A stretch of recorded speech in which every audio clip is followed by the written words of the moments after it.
Chapter 697. In Shanghai, Lin Momo hadn't gotten off work yet. She sat on the sofa in the office and frowned slightly. Recently, she had been worried about funds. Lin's jewelry and Tangmen Pharmaceutical Company had just entered Shanghai. They needed money in all aspects, but the capital chain was broken. Although the impact was not too serious, and the company could still maintain its operation, it hindered her and prevented her from rushing to the capital in a short time. Although she had just called Qin Haodong, she didn't have much hope.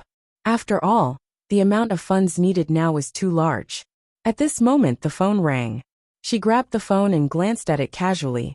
When she saw the content, she suddenly sat up with a look of disbelief.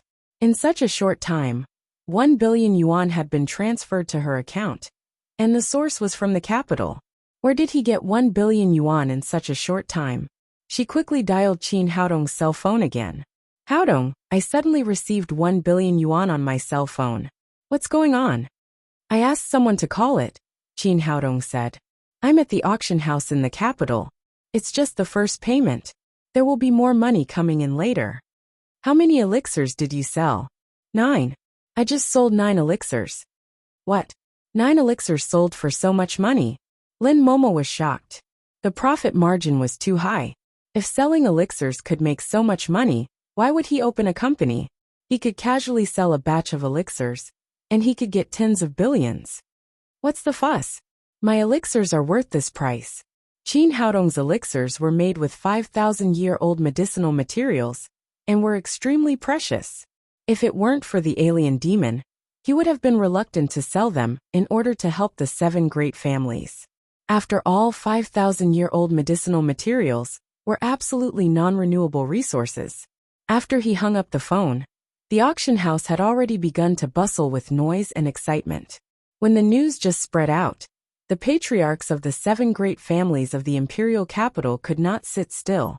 A medicinal pill that could enhance one's cultivation was too precious for a family. After receiving the news, they immediately brought people and rushed to the auction house. Seeing the huge lineup of the 7 great families, those small families and rogue cultivators were desperate. When they heard that 10 of each elixir would be taken out this time, they still had a glimmer of hope and hoped to get one. But now there was no hope at all. Hua Mingrui said, Haodong, I don't think your way of auction is right. Qin Haodong asked, What's wrong? Hua Mingrui said, As the saying goes, the rarer something is, the more expensive it is.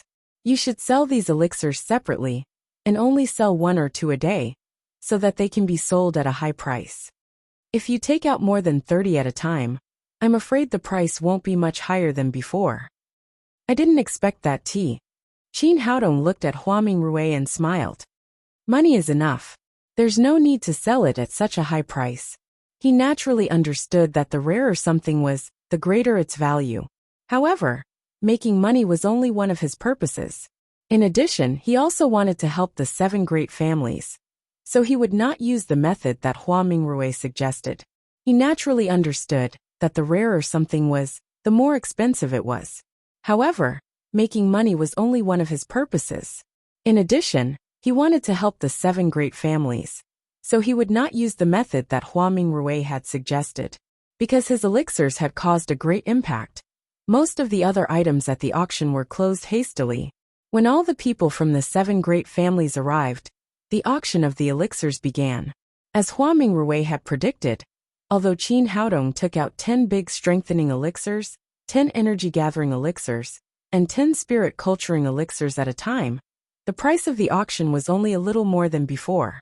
It barely reached 1.5 billion yuan. With more elixirs, the price people offered was naturally lower. At this time, when the last Saint elixir was auctioned, the auctioneer said on the stage, The last one is a magical elixir. It's called the Saint elixir. It can help a level 9 Supreme Power Master break through the bottleneck of the Saint stage, and it can increase the possibility by as much as 50%. The starting price is 500 million yuan, and each increase is no less than 10 million yuan. We can't miss this opportunity. Now please start bidding. Qin Haodong sat in the private room and watched. In his plan, this Saint elixir would definitely be sold at a sky-high price. After all, there were very few elixirs, that could help a level 9 Supreme Power Master break through the bottleneck of the Saint stage. However, he did not expect that after the auctioneer announced the auction for a long time, the venue was still silent, and no one bid. After a short period of shock, he immediately understood. It seemed that these people did not believe in the Saint Elixir. A level 9 Supreme Power Master was not like other Supreme Power Masters. There were only 2 in each family.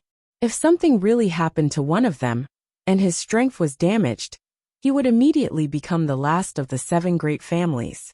Qin Haodong's guess was right. The masters of the 7 great families did have such concerns. After all, for so many years, there had never been a level 9 Supreme Power Master in the capital who broke through the bottleneck of the Saint stage. There had never been a Saint Elixir before. If one could break through after eating it, it would be a happy ending.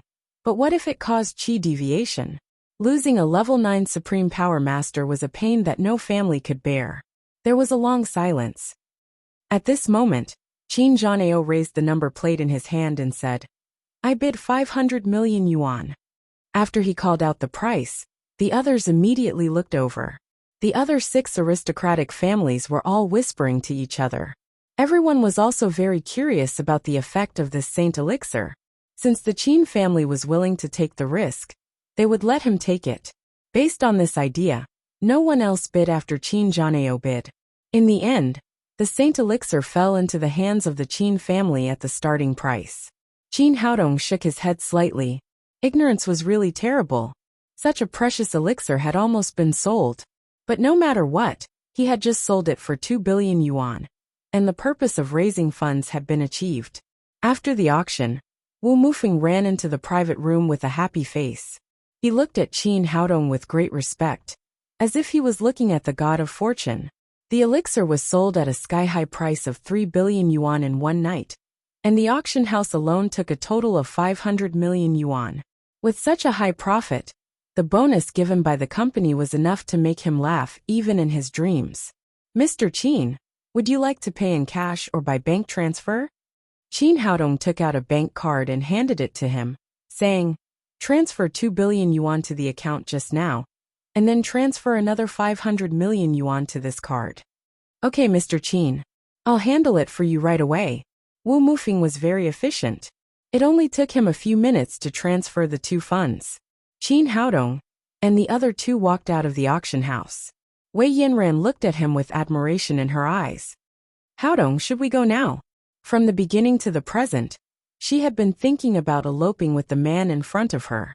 Looking at her best friend being intimate with Qin Haodong, Hua Mingrui always had a kind of inexplicable envy in her heart.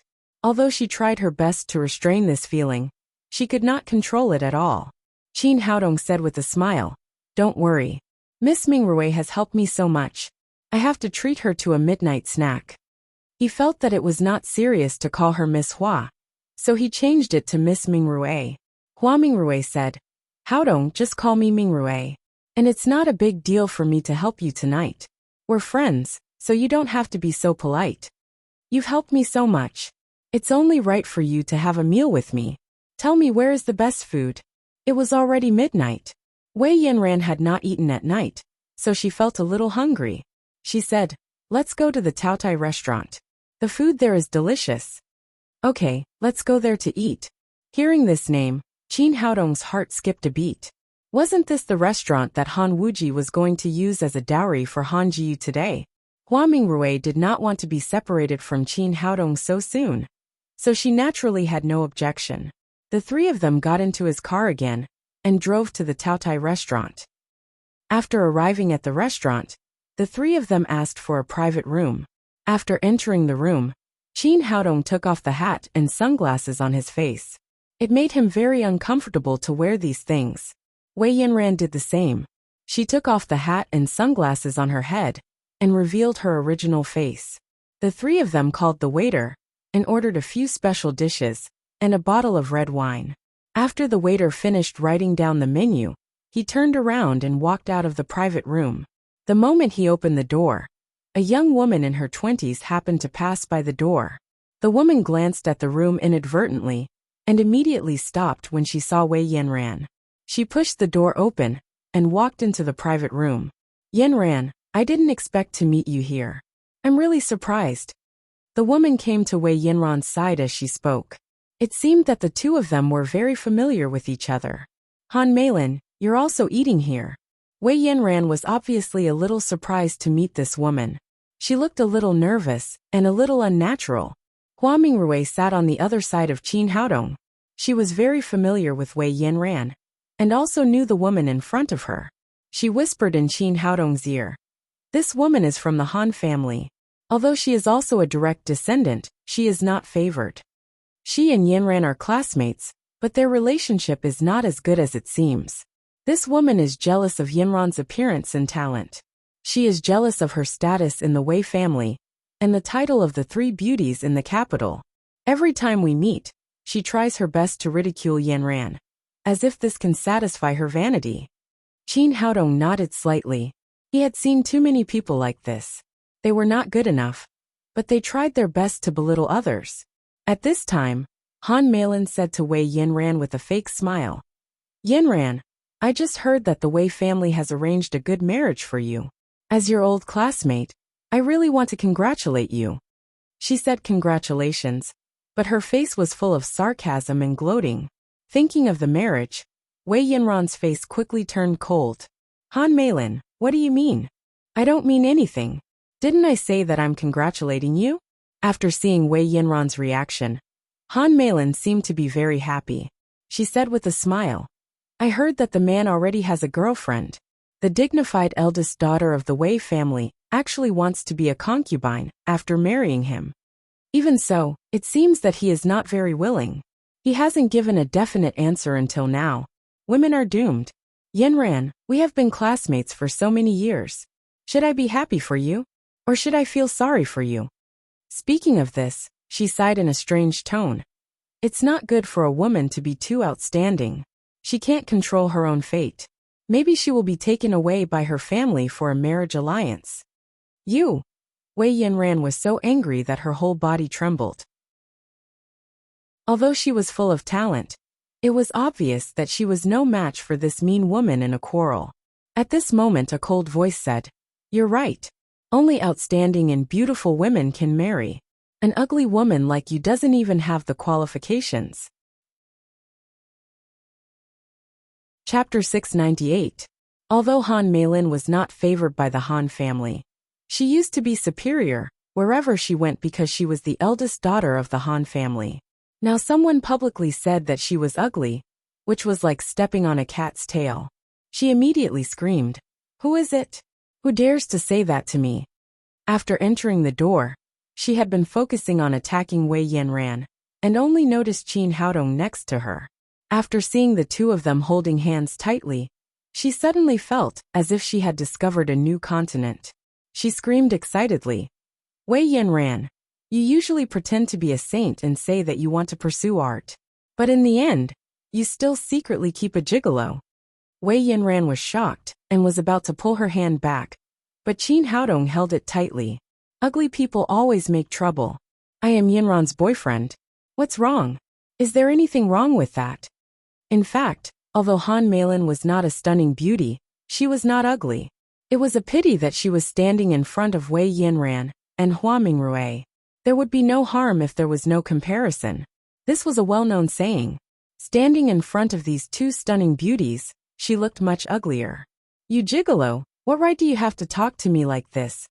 After being called ugly by Qin Haodong, Han Meilin was finally about to explode. But suddenly, she saw the sunglasses and hats thrown aside by the two people. The anger on her face was instantly replaced by excitement. She shouted again, Wei Yinran, no wonder I couldn't get through to you. It turns out that you are going to elope with someone. Ever since she got the news that Wei Yinran was going to be married by the Wei family, she was extremely excited, as if she had been injected with chicken blood. She had been calling Wei Yinran, and wanted to gloat as soon as possible to make herself happy. But unexpectedly, Wei Yinran's phone was always turned off, and she could not get through until she met her here just now. Hearing that her thoughts were exposed, Wei Yinran immediately said nervously, I didn't.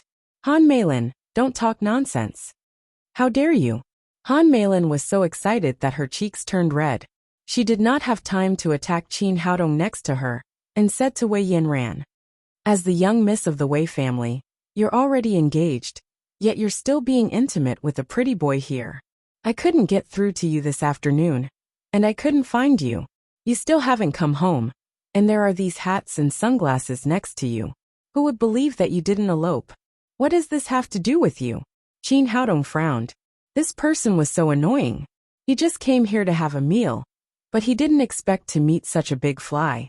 He said impatiently, "I didn't expect that you're not only ugly but also annoying.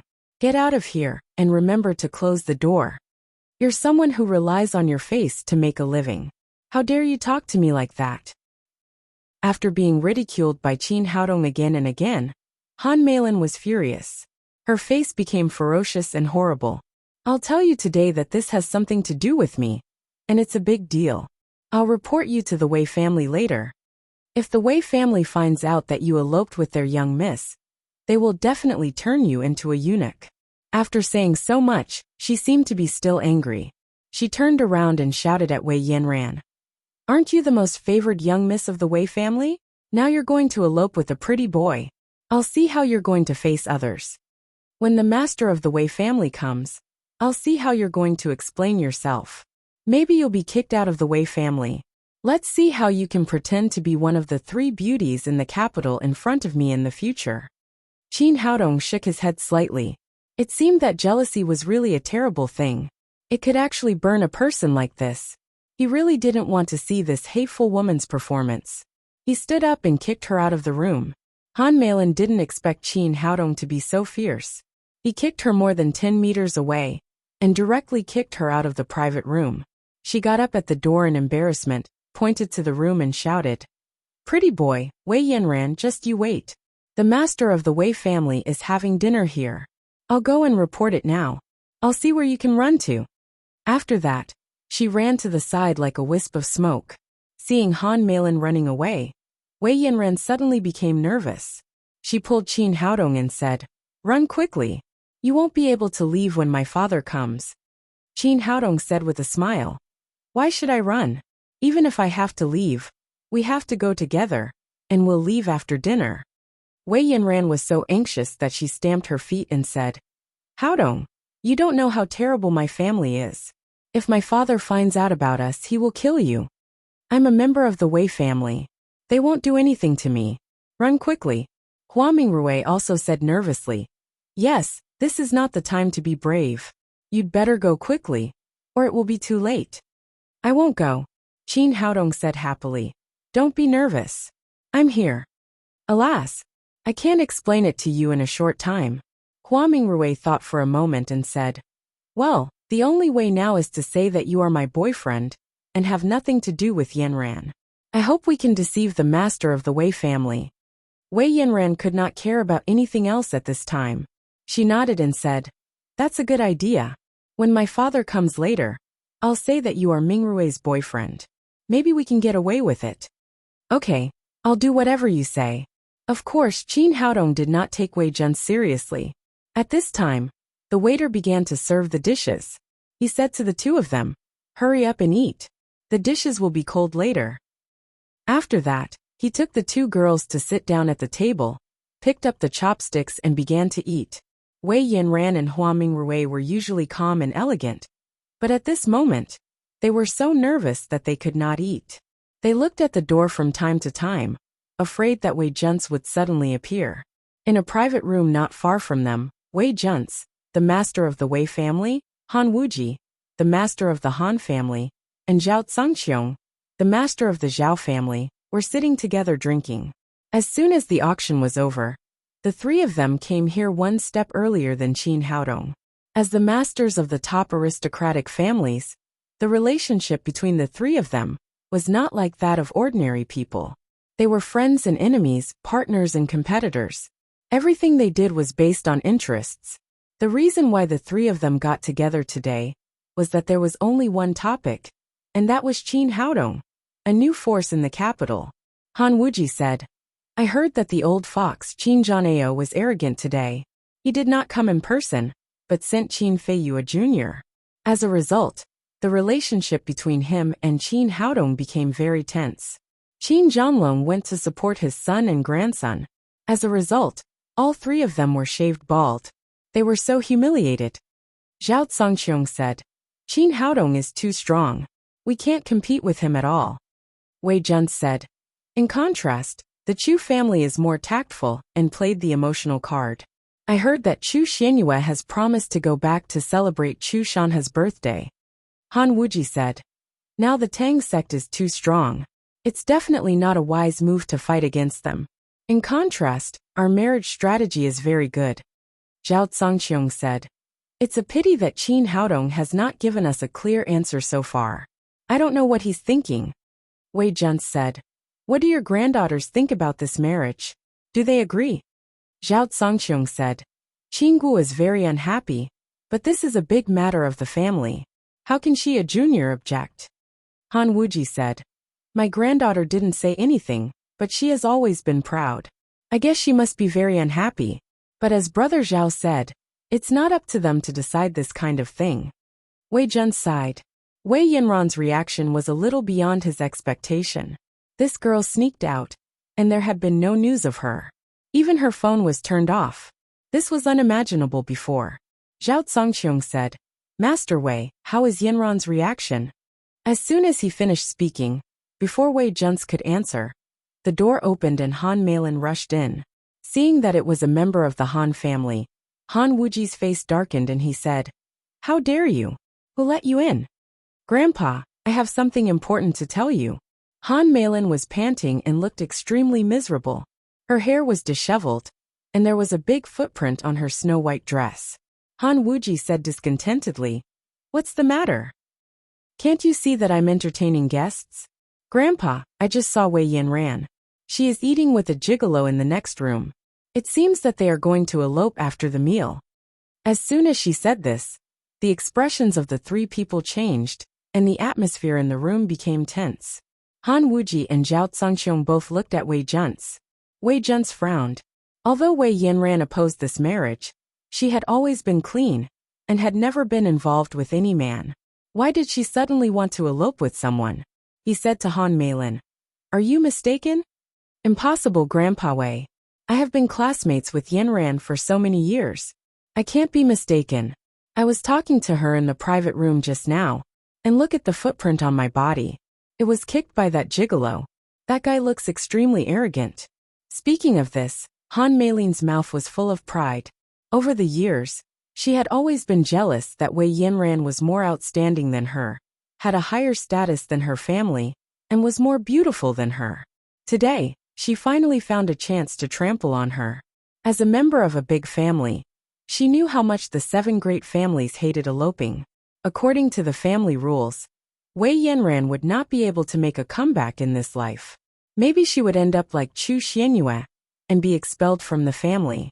Seeing Han Meilin's embarrassed appearance, Wei Jun believed that what she said was true, and his heart suddenly sank.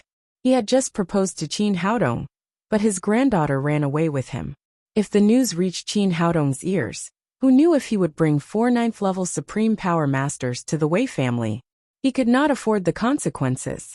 Thinking of this, he suddenly stood up and said, Girl, where are they? Take me to have a look. Grandpa Wei, it's not far from here. I'll take you there right away. We have to hurry, or they may run away. If it were not for Wei Jun's feelings, Han Meilin would have laughed out loud, as if she had already seen Wei Yanran's miserable end. She walked out with Wei Jun excitedly. Zhao Songqiong and Han Wuji looked at each other and followed behind. If Wei Yanran really eloped with someone, it would be a good thing for the 2 families. After all, there would be one less competitor. However, the 2 of them were very shrewd, so they hid their joy in their hearts and did not show it. Han Meilin hurriedly rushed to the door of Qin Haodong's private room with the 3 masters. She kicked the door open and rushed in. She pointed inside and shouted, Grandpa Wei, look, they're here. Chapter 699. Wei Jun looked in the direction of Han Meilin's finger, and happened to see Wei Yanran's frightened face. He was so angry that he shouted angrily, You bastard! Wei Yanran, look what you've done. Grandpa, you've misunderstood. They are all my friends. At this time, Wei Yinran could not care less. She only hoped to protect Qin Haodong and not be blamed by the Wei family. Hua Mingrui also said, "Yes, Grandpa Wei, this is my boyfriend. He has nothing to do with Yinran." "Nonsense, I saw them holding hands just now." Han Meilin shouted and pointed at Qin Haodong. "Grandpa Wei, look, he's the toy boy." After hearing her shout, not only Wei Junce, but also Han Wuji and Zhao Songqiong looked in the direction of her finger. Qin Haodong held the red wine glass in his hand and took a sip slowly. He looked up at them and smiled. "Master Wei, you're so angry. This red wine tastes good. Do you want to have a drink to cool down?" Wei Yinran was so scared that her face turned pale when she saw that he dared to talk to her grandpa like that.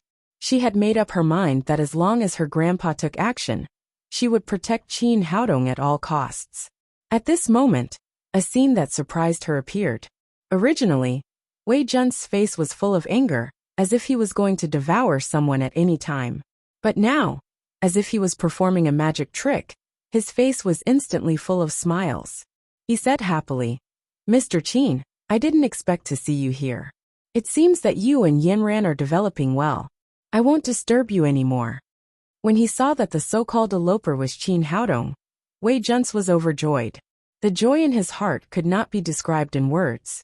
If it were not for his identity, he would have jumped up immediately. Originally, he was worried that Qin Haodong did not give him a reply, but now he was with his granddaughter. This kind of good thing was like a big pie falling from the sky. Han Wuji and Zhao Songqiong were originally watching the fun, but when they saw Qin Haodong and Wei Yinran together, they were shocked at first and then felt jealous. They did not expect that the Wei family had made such great progress. It seemed that Qin Haodong was not lustful. He didn't agree, because he didn't see his granddaughter's face. It seemed that he had to hurry up and let his granddaughter meet him as soon as possible. Han Meilin stood at the side, happily waiting to watch the show. Who knew that Wei Junce would suddenly turn silent? On the contrary, his face was full of smiles. What was going on? She cried out. "Grandpa Wei, what's wrong with you? Can't you see this pretty boy? Yinran is already engaged, but she's still fooling around with a gigolo. You have to take care of this matter." Wei Junce glared at her in disgust and said coldly, "Han girl, you're meddling too much." Han Meilin was confused. She didn't know what the problem was. Not only her, but Wei Yinran and Hua Mingrui were also confused. All the measures they had prepared before were useless. Not only was Wei Junce not angry, but he was also very polite to Qin Haodong. Judging from his expression, it seemed that he wanted them to go to bed as soon as possible.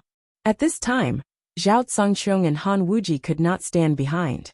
They took 2 steps forward and said to Qin Haodong, "Hello, Mr. Qin." At this time, the 3 girls in the room were even more shocked. The 2 family masters actually greeted Qin Haodong. What was going on? Could it be that he was dreaming?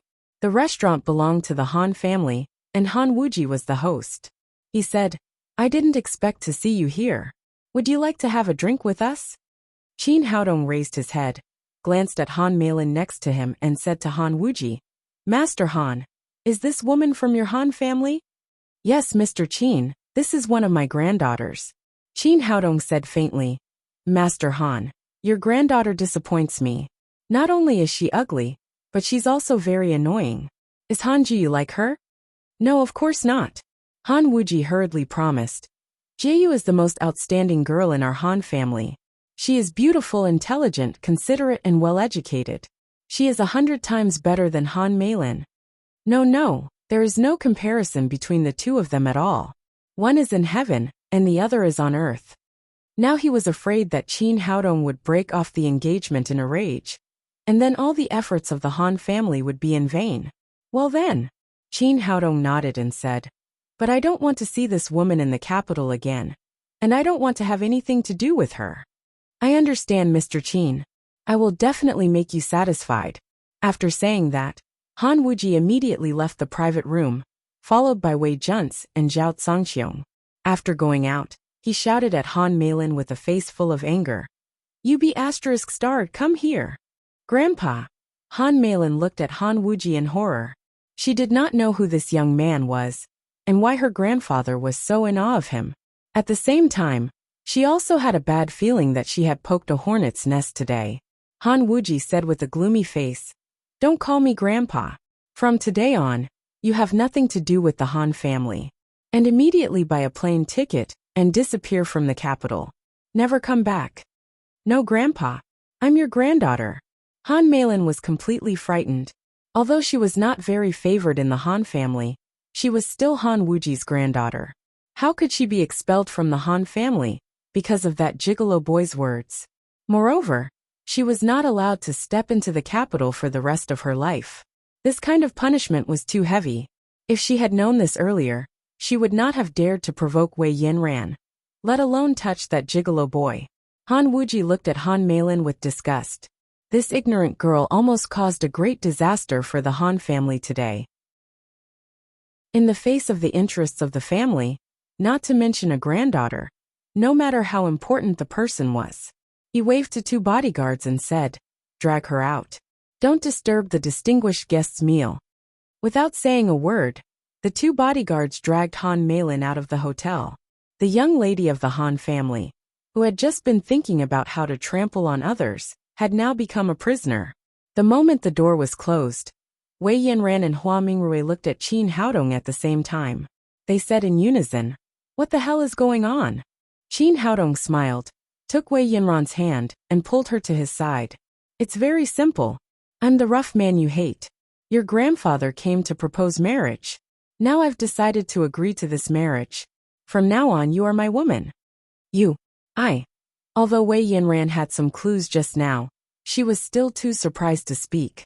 She had never thought that the man of her dreams, who was proficient in all kinds of arts, was the one who had proposed marriage to her grandfather. She had always longed to marry the medical sage. Her grandfather had proposed marriage to the medical sage, but she wanted to elope with him. It was ridiculous. After figuring all this out, her heart was instantly filled with great joy. The person she was going to marry was the person she liked the most. Was there anything happier than this? Hua Mingrui was also shocked by all this. She did not expect that the 2 Qin Haodong were the same person. Qin Haodong looked at Wei Yinran and said with a smile, "How about it? Do we still want to elope?" "It turns out to be you.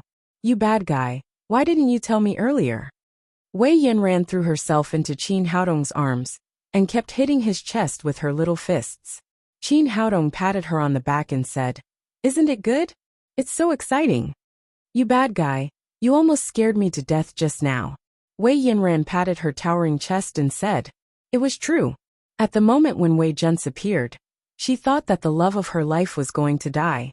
Looking at the intimate appearance of the 2 of them, Hua Mingrui's eyes were extremely complicated. She was happy for her best friend, but at the same time, she was full of envy and a little jealousy. After this incident, the 3 of them were not in the mood to eat. They had a simple meal and left the hotel. Qin Haodong first sent Hua Mingrui home, and then said to Wei Yinran, "Where are you going? I'll give you a ride."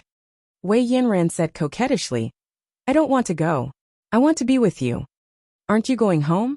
Aren't you afraid that your grandfather will be worried?" Wei Yinran sighed and said, "My grandfather? I'm afraid he's worried that I won't be with you." "Then do you want to go back to the Tang sect with me?" Wei Yinran nodded hard and said, "I'll go wherever you go. We'll never be separated." "Well, let's go home together." Qin Haodong was about to call a taxi when Wei Yinran said, "Don't take a taxi. Let's walk back together.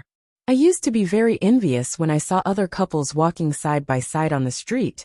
Today, I can finally realize my wish."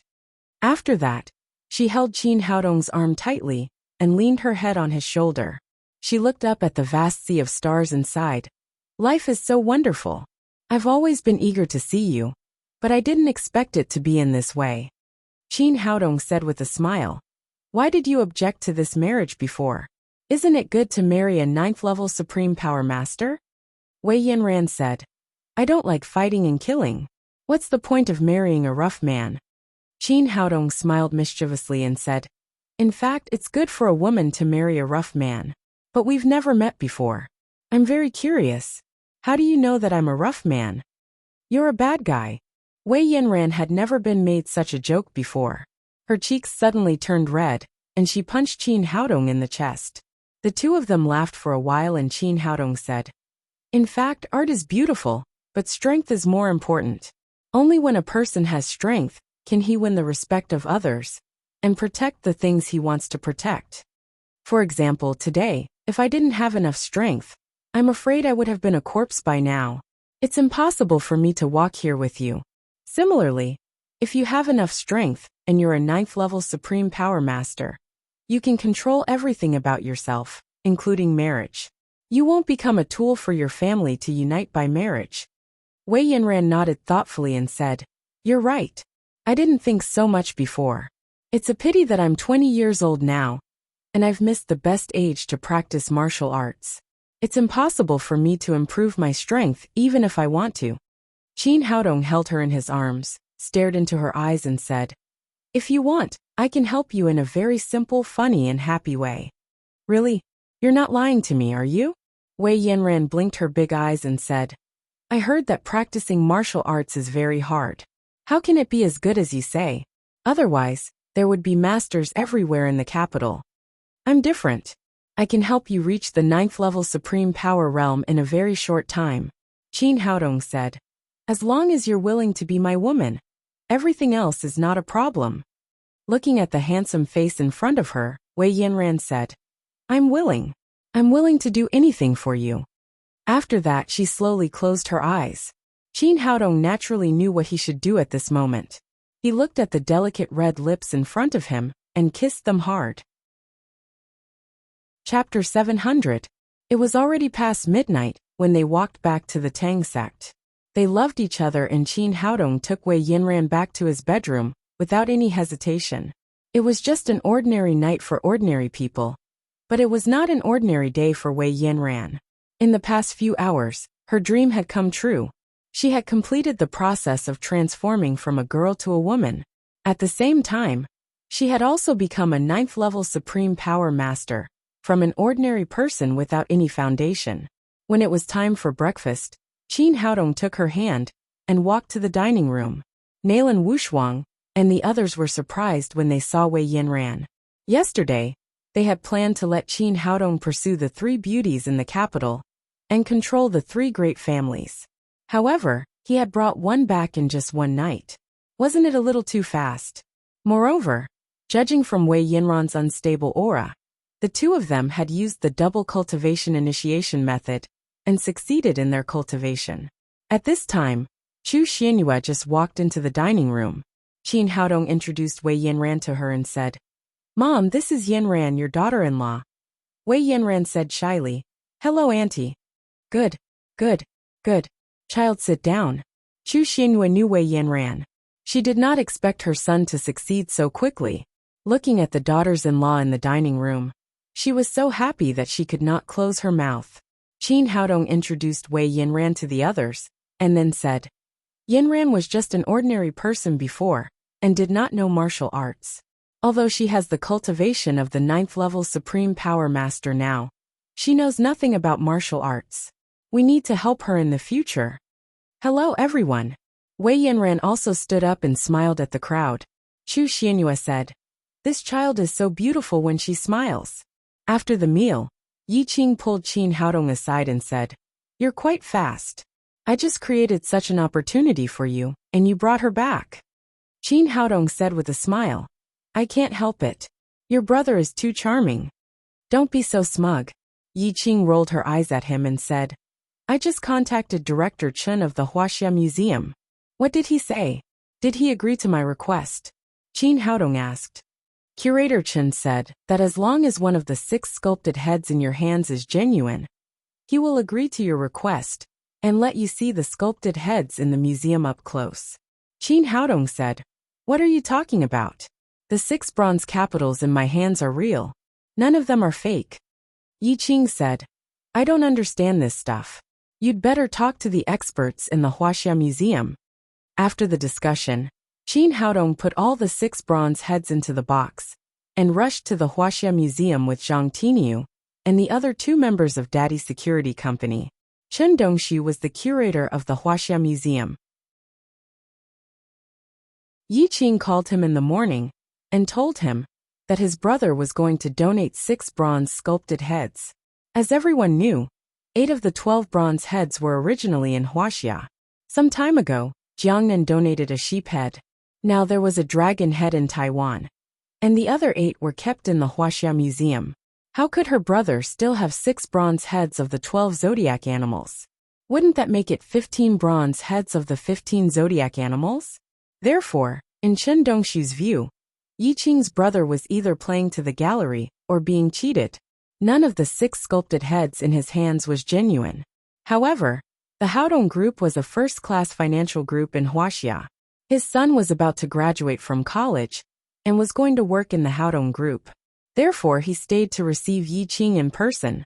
In the reception room of the museum, when he saw that Qin Haodong was so young, he didn't have any hope for this donation. Obviously, he was a young boy who knew nothing. He must have been cheated. Yi Qing introduced Chen Dongxiu and Qin Haodong, and then the 3 sat down. After a few polite words, Qin Haodong said, "Curator Chen, I have 6 bronze sculpted heads to donate to the Huaxia Museum.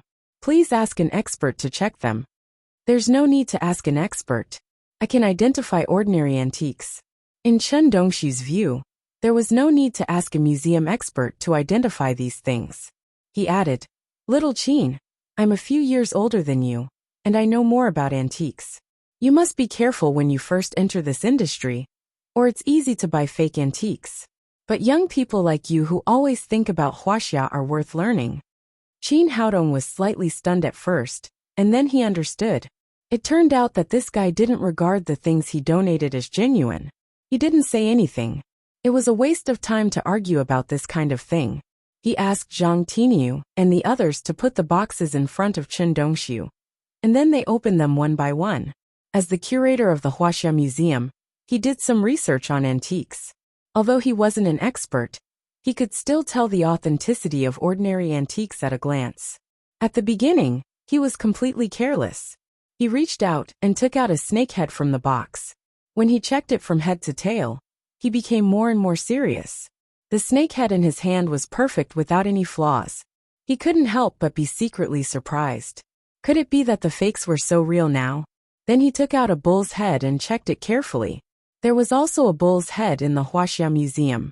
He looked at it for a long time and found that it was exactly the same as the one in front of him.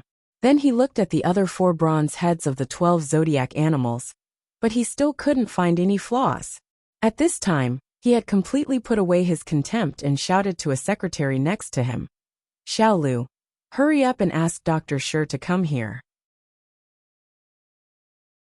Dr. Shi's name was Shi Jianying. He was the chief cultural relics expert of the Huaxia Museum. Secretary Lu said, "Curator, you forgot that Dr. Shi is hosting an expert exchange meeting." Chen Dongxiu said, "I forgot about that. Hurry up and ask Dr. Shi and all the experts of the exchange meeting to come here. Tell them that there are important things that need to be identified by them." "Yes, curator. I'll go now." Secretary Lu turned and left. Chen Dongxiu began to play with the bronze heads again, but the result was still the same. He still couldn't find any flaws. About 7 or 8 minutes later, there was the sound of messy footsteps. Secretary Lu came over with a dozen people. The leader was Shi Jianying, the chief expert of the Huaxia Museum. The other dozen people were also antique experts from all over the country. They came to the capital to participate in the exchange meeting.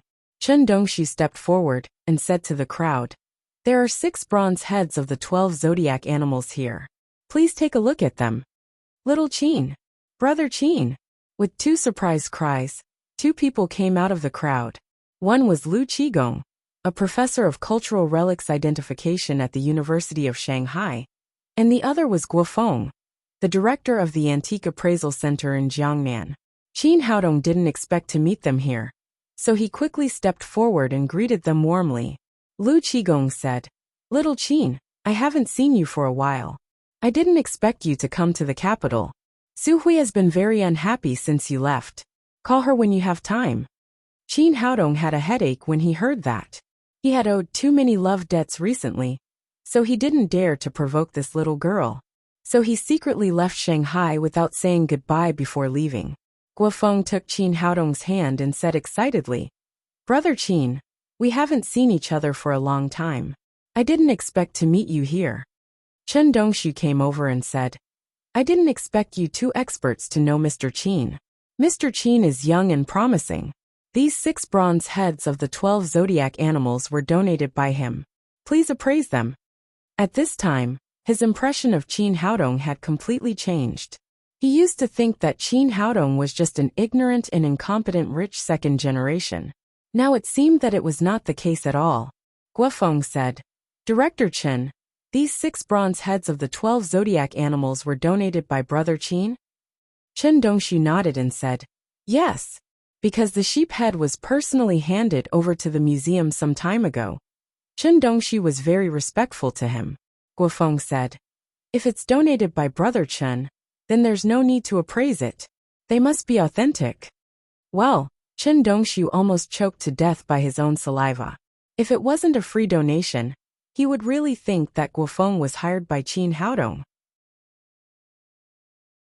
Seeing his expression, Guofeng quickly explained, Director Chen, although Brother Qin is a doctor, his attainments in antique appraisal are very profound, much higher than mine. The sheep head I donated some time ago was won by Brother Qin from the Neon people. He is the real donor. Hearing that the sheep head was donated by Qin Haodong, everyone present suddenly respected him.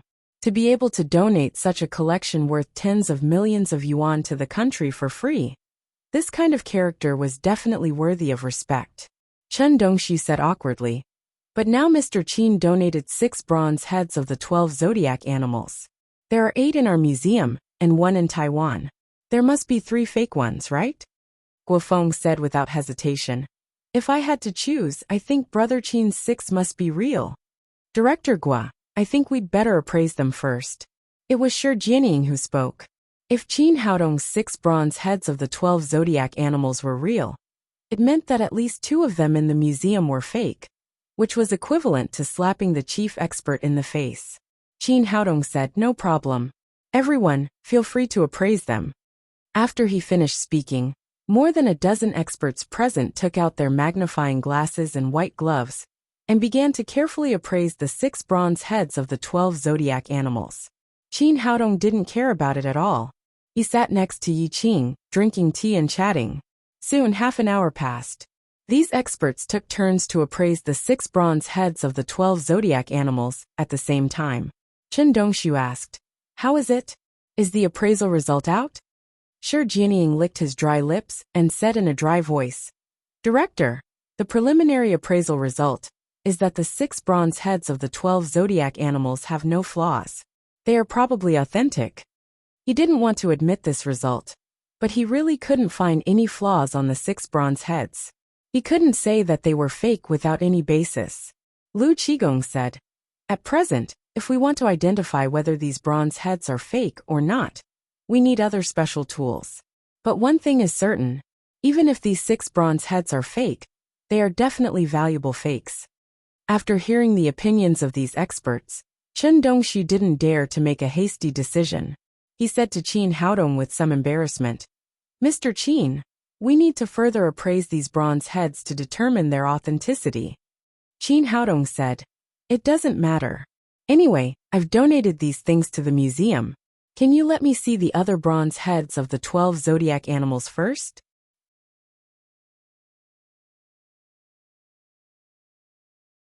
Chapter 701. The Reborn Nanny Dr. Saint. Chapter 701. Breaking the core and forming the nascent soul. Currently typing. Please wait a moment.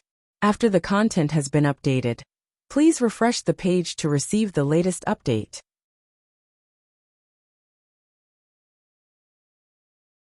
Chapter 702.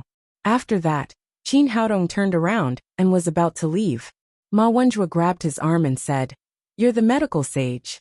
Why did you leave her here? Qin Haodong said, Her injury is too serious. Even the medical sage can't cure her. Ma Wenjue said anxiously, If you can't cure her, why should I? I'm not the medical sage, so I can't cure her. You have the Kailan holy body. Only your blood can save her life now. It's up to you whether you want to save her or not. After that, Qin Haodong turned around and left the room. Hey, don't go. As soon as Ma Wenjue finished shouting, Qin Haodong had disappeared. He looked back at Kim Ji-hyun on the bed. He had no choice but to take a dagger and cut his index finger. Then, he dripped the blood into Kim Ji-hyun's mouth. Qin Haodong returned to the hall. His mother was chatting with a young man and a young woman. When she saw him coming in, she said, "Haodong, come here. This is your cousin, Chu Mingli and Chu Ming." Hui. Qin Haodong looked at the two people. The cousin was about 25 or 26 years old, but he looked very calm, and his temperament was very similar to his uncle. The other girl looked like his mother. She was about 17 or 18 years old, and she was also a little beauty. "Cousin, my father asked me to come over and learn from you." Chu Mingli took the initiative to greet Qin Haodong. His words were not arrogant and exaggerated like the children of big families. Chu Minghui looked at Qin Haodong with interest and said mischievously, "Are you cousin Haodong? Dad said you are very capable." One of them was calm, and the other was lively. One was active, and the other was quiet. However, it could be seen from their eyes that both of them were very pure and had good characters. Chu Minghui and Chu Mingli's martial arts aptitude was also good. Chu Mingli had reached the 3rd level of the Supreme Power Realm. Hui was a 2nd level of the Supreme Power Realm. Qin Haodong greeted the two of them and said, "This is the first time we meet.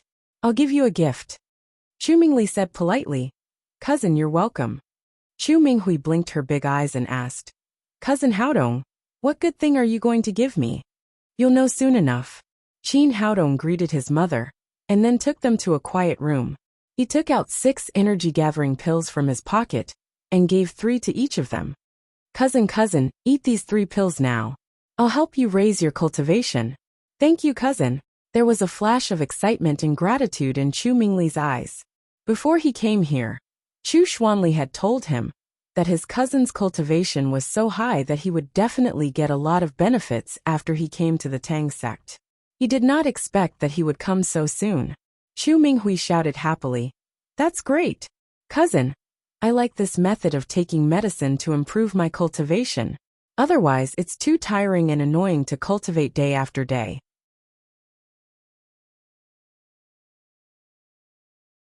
In fact, her aptitude was very good, even above Chu Mingli's. Unfortunately, she had always had the temperament of a child and couldn't cultivate in peace, so her cultivation level was slightly lower. The two of them swallowed all 3 restoration pills, then sat cross-legged, held their breaths, and entered into a state of cultivation. Qin Haodong stretched out his hands and put them on the Baihui acupoint on their heads. Then he began to run his genuine qi to help them improve their cultivation. After cultivating to the nascent soul realm, his greenwood genuine qi was much stronger than before, so it was twice the result with half the effort. About half an hour later, he helped the two of them digest all the power of the 3 energy-gathering pills. The two of them also broke through the bottleneck one after another, and rose 3 levels in a row. Chu Mingli reached the 6th level of the Supreme Power Realm. Chu Ming also reached the 5th level of the Supreme Power Realm. "Thank you, cousin." After feeling his strength, Chu Mingli was ecstatic. He originally thought that it was very valuable for this cousin to help him break through a bottleneck. He did not expect that he would rise 3 levels in a row. At this time, he looked at Qin Haodong with gratitude and a trace of admiration in his eyes. This cousin was much younger than him, but his cultivation had really reached the divine level. It was simply unimaginable that he could make so many breakthroughs in a short period of time. Chu Minghui also said cheerfully, "Cousin Haodong, you're really amazing. It seems that with you, I don't have to practice hard anymore." Qin Haodong also liked this little girl very much. He reached out and patted her on the head and said, "Although it's very fast to improve your cultivation with pills, hard cultivation is still indispensable.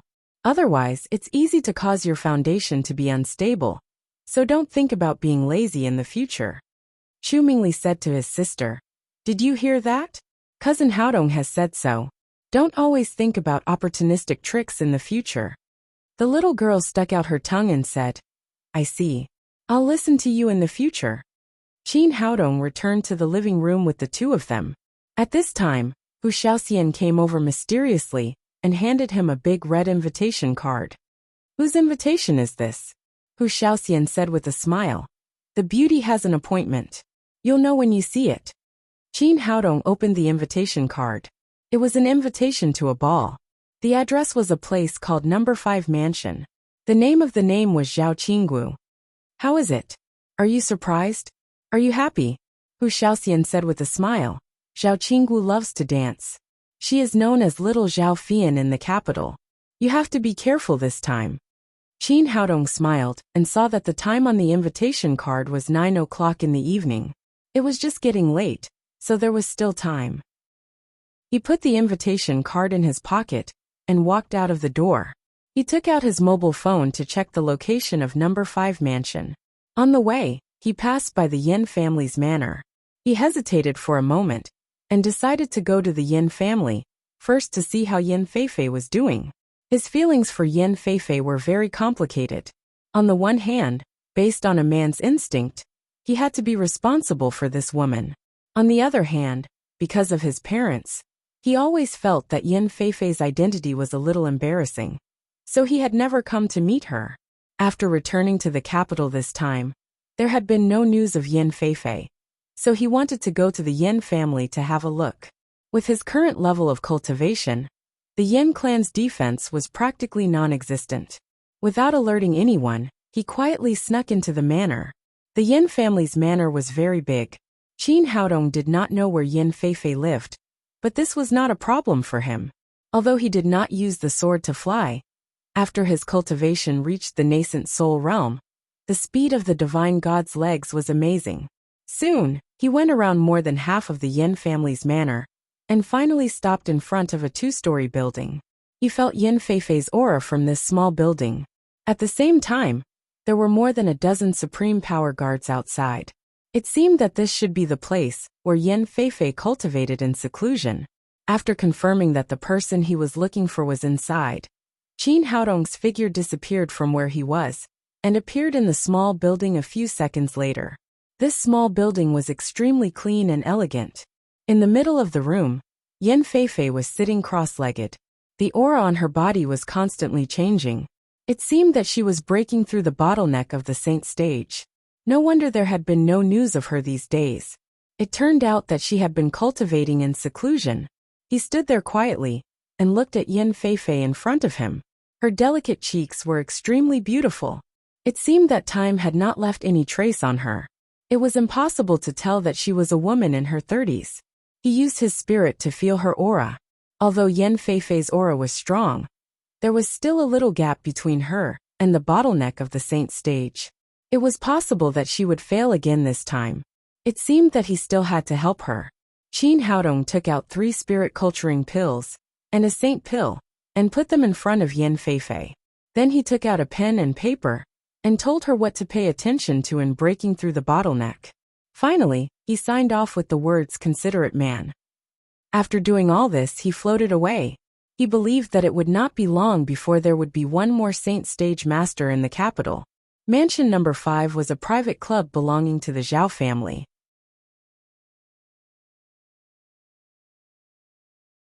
It looked ordinary on the outside, but in fact, the decoration inside was extremely luxurious. This was a gift from Zhao Zangqiong to Zhao Qinggu.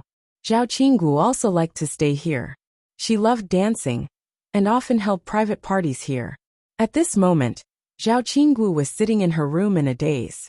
Yesterday, after Zhao Zangqiong came back from the Taotai Hotel, he immediately talked to her and asked her to get in touch with Qin Haodong as soon as possible. She must win his favor and then marry him. She was extremely disgusted with the marriage arranged by her family. As a woman from a big family, she knew that her marriage should be decided by her family. However, she had already been engaged to Yin Zicheng from the Yin family. Now she broke off the engagement and married someone else, which made her feel very uncomfortable. From the bottom of her heart, she did not have any special feelings for Yin Zicheng. But her only hobby in life was dancing. Yin Zicheng was good at dancing. Although he was far from her standard, he danced much better than others in the circle of the aristocratic families in the capital. Women had to get married after all. Since there was no Mr. Right, she could only compromise and agree to marry Yin Zicheng. She was already very wronged. Even so, her family still broke up her marriage with Yan Zicheng. It was said that the person who made the new engagement was a 9th-level Supreme Power Master. But so what? She liked dancing, not martial arts. However, this time her grandfather had made a strict request that she had to please Qin Haodong, and she had to do it quickly. Zhao Qingwu had no choice but to send an invitation to Qin Haodong and invite him to attend the ball today. However, her purpose today was not to please Qin Haodong, but to let him see her dancing skills and then retreat. If Qin Haodong could take the initiative to withdraw from the engagement, it would be the best. At least she would have another choice. At this time, the door opened and Yan Zicheng came in from outside. Qingwu, it's almost time. I think that guy hasn't come yet. It's very likely that he has been frightened by us. When it came to dancing skills, Yan Zicheng was also very confident. Among these young talents in the upper class, no one was as outstanding as him. He knew that Zhao Qingwu's thoughts were very much in agreement with him. He thought that as long as Qin Haodong came, he would definitely be able to defeat Qin Haodong in terms of dancing skills, even if his cultivation was inferior to Qin Haodong's. Come on, let's go out. At this moment, Zhao Qingwu's mood was extremely complicated. She hoped that Qin Haodong could keep the appointment, but at the same time, she did not want to see him. A fountain square was built in the middle of the club. The grass here was green, and there were all kinds of lights on both sides. This was Zhao Qingwu's favorite dance floor. Qingwu, I think that guy doesn't dare to come. Let's dance first. After saying that, Yan Zicheng made a gesture of invitation. All right then. Zhao Qingwu stretched out her white-gloved hand and put it on Yan Zicheng's hand. Then they walked into the dance floor leisurely. The two of them danced to the music. Zhao Qingwu was not very tall. She was about 1.65 meters tall, but she had an excellent figure. When she danced, she was like an elf. She was light, agile, graceful, and very spiritual. No wonder she was called Little Zhao Fian. It was a pity that Yan Zicheng's dancing skills were much worse, so Zhao Feiwu could not perform to the fullest, which was also a big regret in her heart.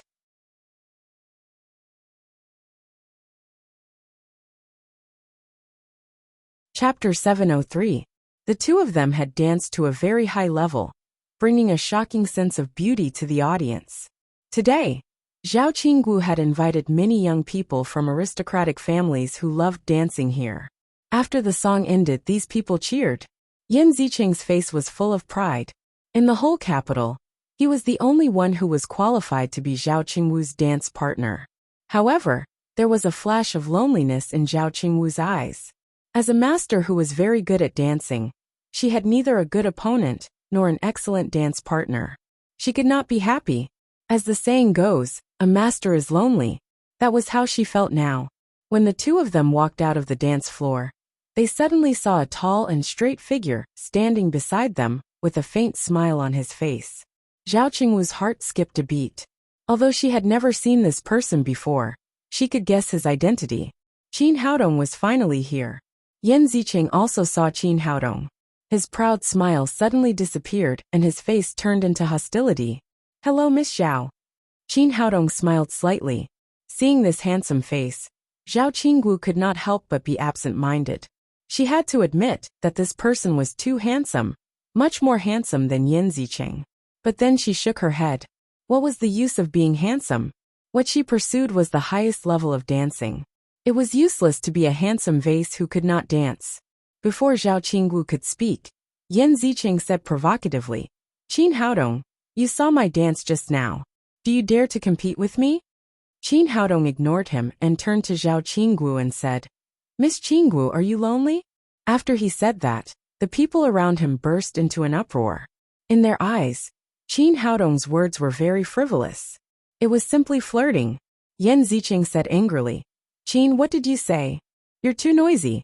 Get lost. Qin Haodong felt that he was too annoyed. He waved his hand gently, and an invisible force pushed him 7 or 8 meters away. You.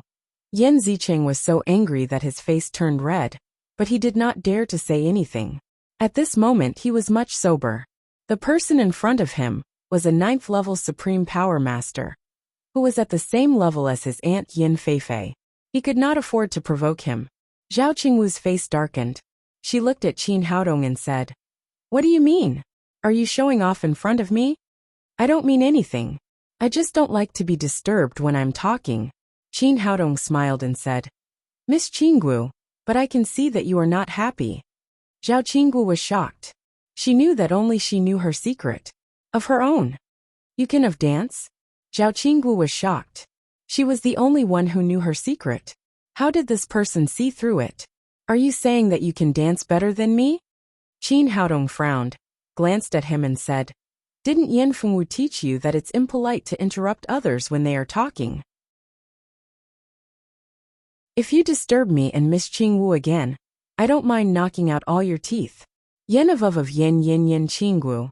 As the young master of the Yin family, Yan Zicheng was so angry that his lungs were about to explode when he was scolded in public. However, he still obediently shut his mouth. He knew that the person in front of him would definitely do what he said, and would not be polite at all. Zhao Qingwu looked at the man in front of her and said, "Do you know how to dance?" Qin Haodong smiled modestly and said, "I know a little, but I'm much better than some people." Ever since she saw this man, Zhao Qingwu's good impression of him was increasing every second. This man was not only handsome, but also domineering. There was a kind of charming charm in his every movement. If he really knew how to dance, he would be the perfect choice. Thinking of this, she said solemnly, "Then let's have a dance. If you can satisfy me, I'll marry you. If you can't satisfy me, then we'll break off our engagement. It's a deal." Qin Haodong stretched out his right hand like a gentleman and made an inviting gesture. Zhao Qingwu also stretched out her hand, but Qin Haodong took off the 2 white gloves on her hands in an instant and threw them into the trash can next to him. "I know you don't like to be touched by others, but I'm different. I'm your future man, so the gloves must be taken off." "You." Looking at Qin Haodong's domineering eyes, Zhao Qingwu hesitated for a moment and finally gave in. She stretched out her white and tender little hand and put it in his palm. Yan Zicheng, who was next to him, was burning with anger. Zhao Qingwu had been dancing with him for so many years, and she had always worn gloves. She did not give him a chance to touch her skin at all. Today was the first time they met, but she let someone else hold her hand. He couldn't help but curse in his heart. B***tch. What a B***tch. However, he only dared to be angry in his heart, and did not dare to show it at all. Then he looked at Qin Haodong fiercely. "I don't believe that a bumpkin from another place can dance better than me." He stood there waiting to see Qin Haodong make a fool of himself, but soon his eyes widened. He saw that Qin Haodong's posture was extremely beautiful, and there was a natural feeling in his every move. It seemed that he did it casually, but it was extremely beautiful and natural.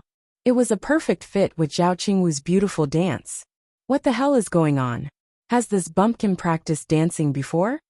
Yan Zicheng's heart was full of doubts. He did not know that when Qin Haodong was in the cultivation world, he had come into contact with a kind of cultivation method called terpsichore. This kind of terpsichore was a combination of dancing and martial arts. Although it was not the most powerful martial arts skill, it was definitely the most beautiful one. Moreover, after his cultivation reached the saint stage, his every move was in harmony with heaven and earth, and in line with the way of nature. Under the superposition of the two, Qin Haodong's dance was not only 100 times better than Yan Zicheng's, but also not inferior to Zhao Qingwu's. At first, Zhao Qingwu was quite surprised. She did not expect Qin Haodong to be so proficient in dancing. After getting used to it, she was ecstatic. She devoted herself to the dance without any distractions, and performed the graceful dance to the fullest. The passionate dance of the two was really beautiful. In addition to the music, everyone else at the scene held their breath, and was deeply fascinated by the dance in front of them. Zhao Feiwu's dancing skills were well known. She was known as Little Zhao Fian in the capital. However, with Qin Haodong as her dance partner, she performed far better than usual today. Her figure was graceful, her dance was graceful, and her expression was beautiful. It could be seen that Yan Zicheng had indeed lowered her level before. Qin Haodong's performance was also far beyond everyone's expectations. No one expected that this young man would perform so well. No one compared him with Yan Zicheng, because there was really no comparison between the two. Just when everyone was fascinated by the visual feast in front of them, Qin Haodong took Zhao Fian's arm and gently dragged her in his palm. Then he continued to dance. Qin Haodong's dance was vigorous and powerful. He was heroic and full of masculinity. Zhao Qinggu did not stop at all. She danced gracefully, and her figure was enchanting. She showed the feminine beauty of a woman incisively and vividly, which complemented Qin Haodong and Zhao Qinggu below. The two of them, one up and one down, seemed to dance separately, but in fact, they were in perfect harmony. Every movement was full of beauty. The onlookers opened their mouths wide. It was said that Zhao Fian could dance on the palm of a strong man, but that was only a legend. After all, no matter how light Zhao Fian's body was, she still weighed 70 or 80 kilograms. It was impossible for a person to hold her and dance alone. But everything in front of them was displayed in front of them. They really saw what it meant to be a swallow on the palm. Zhao Qingwu's mood fluctuated from the initial shock to the final joy to the current carefree mood. After dancing for so many years, she had never been as carefree as she was today. No matter how beautiful her dance was, or how difficult her movements were, Qin Haodong could perfectly fit in with her and dance with her gracefully, complementing each other. Zhao Fian had always been her idol. She had also dreamed that one day she could perform the miracle of dancing on the palm. But it had always been a beautiful dream. She did not expect that it would come true today. At this moment, she suddenly felt her body become light, and her whole body floated up.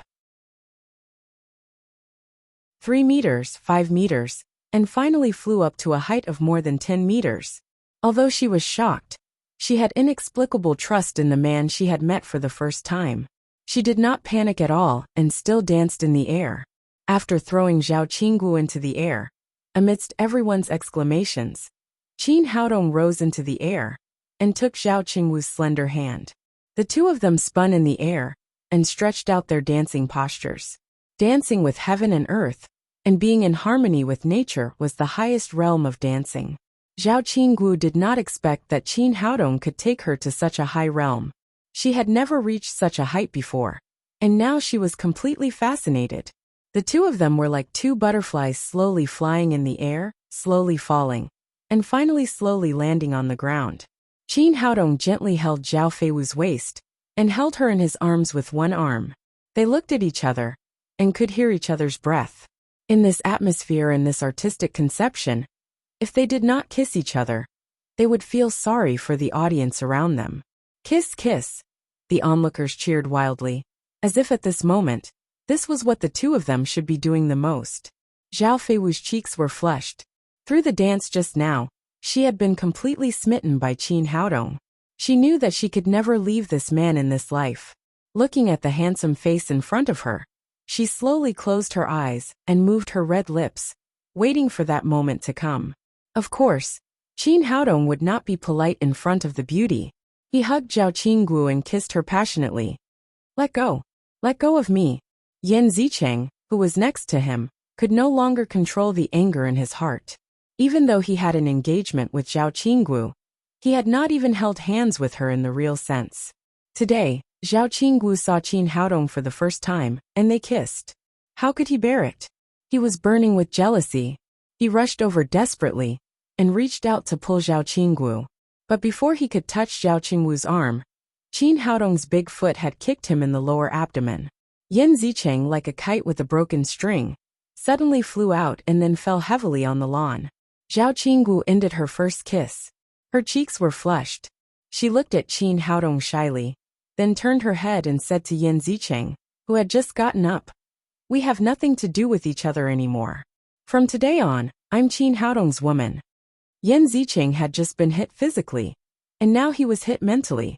He shouted crazily, "Be asterisk tsh, you be asterisk tsh. You're fickle and ungrateful. Have you forgotten how I used to treat you?" Zhao Qinggu said coldly, "Yan Zicheng, after we got engaged, how many times have you been to the red light district? Do you think I don't know?" Qin Haodong said coldly, "Get out of here, or you won't even have the chance to."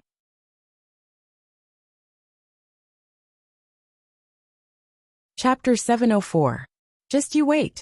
I won't spare you. After saying that, Yan Zicheng got up from the ground and ran out of the door in embarrassment. He did not even have the courage to look back.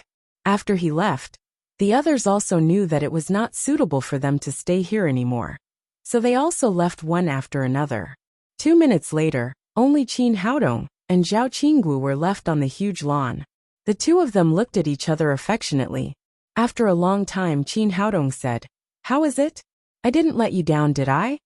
Zhao Qinggu gently bit her red lips and said with hatred, "I hate you." Qin Haodong said in surprise, "You hate me? Why?" "I hate you for not appearing earlier. You left me alone for so many years, and even got engaged to Yan Zicheng." Qin Haodong reached out and put his arm around her slender waist. "I'm here now. It's not too late. Let's dance again. I'll tell Grandpa later that I won't marry anyone else but you in this life." After that, Zhao Qinggu took Qin Haodong's hand and danced crazily again. In Yan Feifei's room in the Yan family, Yan Feifei slowly opened her eyes, and her face was full of disappointment. Although she was full of confidence before breaking through the bottleneck of the holy stage, she still failed in the end. Why? Why couldn't she succeed? She was an extremely competitive woman, and had always been eager to break through to the holy stage to prove herself. Suddenly her expression froze. She saw the 2 bottles of pills in front of her, and then she saw the small note under the pills. "It's him. Is he here?" Yan Feifei grabbed the small note in her hand. When she saw the handwriting on it, her whole body began to tremble. It was really him. He had come to see her. After returning from Shenbao Mountain, Yan Feifei had been looking for that person. She wanted to figure out who her man was. Unfortunately, she had too few clues. She only had a few energy-gathering pills, but she didn't find anything useful. As soon as she saw the name on the signature, a smile appeared on her beautiful face. "Dear man, hurry up and appear. Marry me, okay? I'm so anxious." Since he was already here, why didn't he meet her? Why didn't he take her with him? Yan Feifei let her thoughts run wild. She blushed and was stunned for a long time. Then she carefully read the contents of the note. When she saw the problems Qin Haodong listed when breaking through the bottleneck, she couldn't help but be surprised. What was her man's cultivation? He remembered that on the God Treasure Mountain, his cultivation was far lower than his, which was why he was pushed down. But now, looking at his understanding of breaking through the bottleneck of the saint stage, he must be above me. Could it be that he has already passed this threshold? Or is he a disciple of some big sect, and the seniors have experience of breaking through to the saint stage? That must be it. He must be from some hidden sect, but due to some special reasons, it is inconvenient for him to meet me. Yan Feifei confirmed her thoughts and murmured, "Wait for me. I'll come to you after I break through the bottleneck of the holy stage." After saying that, she threw all the pills in front of her into her mouth, and once again began to break through the bottleneck of the saint stage. After a few pills entered her mouth, the true qi in her dantian immediately exploded, rushing to her limbs and bones like an avalanche. Yan Feifei calmed down and guided her genuine qi to break through the bottleneck of the saint stage. At the same time, according to Qin Haodong's instructions, she corrected several mistakes in the process of breaking through. About an hour later, the wind and clouds suddenly surged over the Yan family's manor, and the qi of heaven and earth became violent. Although it was not as powerful as Qin Haodong's on the God Treasure Mountain just now, it was still quite shocking. Moreover, the Yan family's manor was located in the suburbs of the capital, far from the barren mountains like the God Treasure Mountain. The unusual atmosphere in the Yan family immediately caused a sensation in the capital. The 9th-level Supreme Power Masters from the other 6 families rose into the air and rushed over. On the Yan family's side, Yan Fengwu slapped the table and stood up. His expression was full of excitement. The Yan family was finally going to have the first Saint Stage Master in the capital. In order to prevent anyone from destroying Yan Feifei's breakthrough, all the masters of the Yan family came out and blocked all the onlookers. When the people who rushed over saw the strange phenomenon in the Yan family's manor, they all sighed. Could it be that Yan Feifei, who was known as the top master in the capital, was finally going to become a saint? About half an hour later, there was a loud bang in the Yin family's manor. The two-story building where Yin Feifei lived instantly collapsed and was razed to the ground by the violent qi of heaven and earth. Then the wind and clouds dissipated, and everything returned to normal. Then a beautiful figure rose into the air. Her feet rose into the air, as if she was stepping on stairs. She glanced at the people around her and said in a cold voice, "I, Yin Feifei, have successfully become a saint. Don't watch anymore. Please go back." After that, a huge momentum suddenly burst out from Yin Feifei's body. Although most of the people present were 9th-level Supreme Power Masters, they were still out of breath and retreated one after another. Fortunately, Yin Feifei just wanted to deter everyone. She withdrew her momentum and then disappeared in the air. Only then did everyone come to their senses. But then they realized what they had seen meant. Yin Feifei had really stepped into the threshold of the Saint realm. The Yin family was about to rise and soon become the top family in the capital. After confirming that Yin Feifei had successfully broken through the bottleneck of the Saint realm, everyone immediately flew away and rushed back to report to their families. For a moment, the whole capital was in chaos. It was said that Qin Zongheng had entered the threshold of the Saint realm, but it was just a flash and then disappeared. Yin Feifei, who was in front of everyone, was alive. Compared with the 9th-level Supreme Power Masters of the Tang sect, the saints of the Yin family were naturally more terrifying. In front of the powerful saints, they were not much stronger than ants. Therefore, the moment Yin Feifei broke through the bottleneck of the Saint realm, the whole capital changed. No wonder the Yin family didn't go to the Tang sect to express their goodwill. It turns out that they have the confidence. It's great. I heard that Qin Haodong took away Yin Zicheng's woman. I'm afraid the Yin family won't let it go. Things have changed. In the future, the capital will belong to the Yin family. There will no longer be 7 top families, but the Yin family will be the only one. For a time, all the aristocratic families in the imperial capital began to panic, and they all tried to find a way out and countermeasures for the families they belonged to. In the Zhao family, Zhao Qinggu stood in front of Zhao Zongqiong and said shyly, "Grandpa, Haodong and I love each other now. I'm willing to marry him, and he's also willing to marry me." After hearing his granddaughter's words, Zhao Zongqiong laughed and said, "Good girl, our Zhao family will count on you in the future." But before he finished speaking, Zhao Zonghai and Zhao Zongtian rushed in from outside. "Master, something bad has happened. Just now, Yin Feifei broke through the bottleneck of the Saint realm and became the first saint among the 7 great families in the capital." Although it was said that Qin Zongheng was at the Saint realm, everyone had only seen it and did not get the final confirmation. So Zhao Zongtian automatically ignored it at this time. What? Zhao Zongqiong was shocked by the news. The teacup in his hand fell to the ground and broke into pieces. He had been trying his best to please Qin Haodong, and even did not hesitate to break off the engagement with the Yin family. But he did not expect that the situation would change so quickly. There was actually a saint in the Yin family. Things changed so fast that it was really beyond his expectation. In his original plan, even if the Yin family vented their anger on him after breaking off the engagement, they would not be able to do anything to the Zhao family, because the strength of the 2 families was about the same. But now the whole situation had changed. Qin Haodong had a saint, and it was only a matter of time for him to destroy the Zhao family.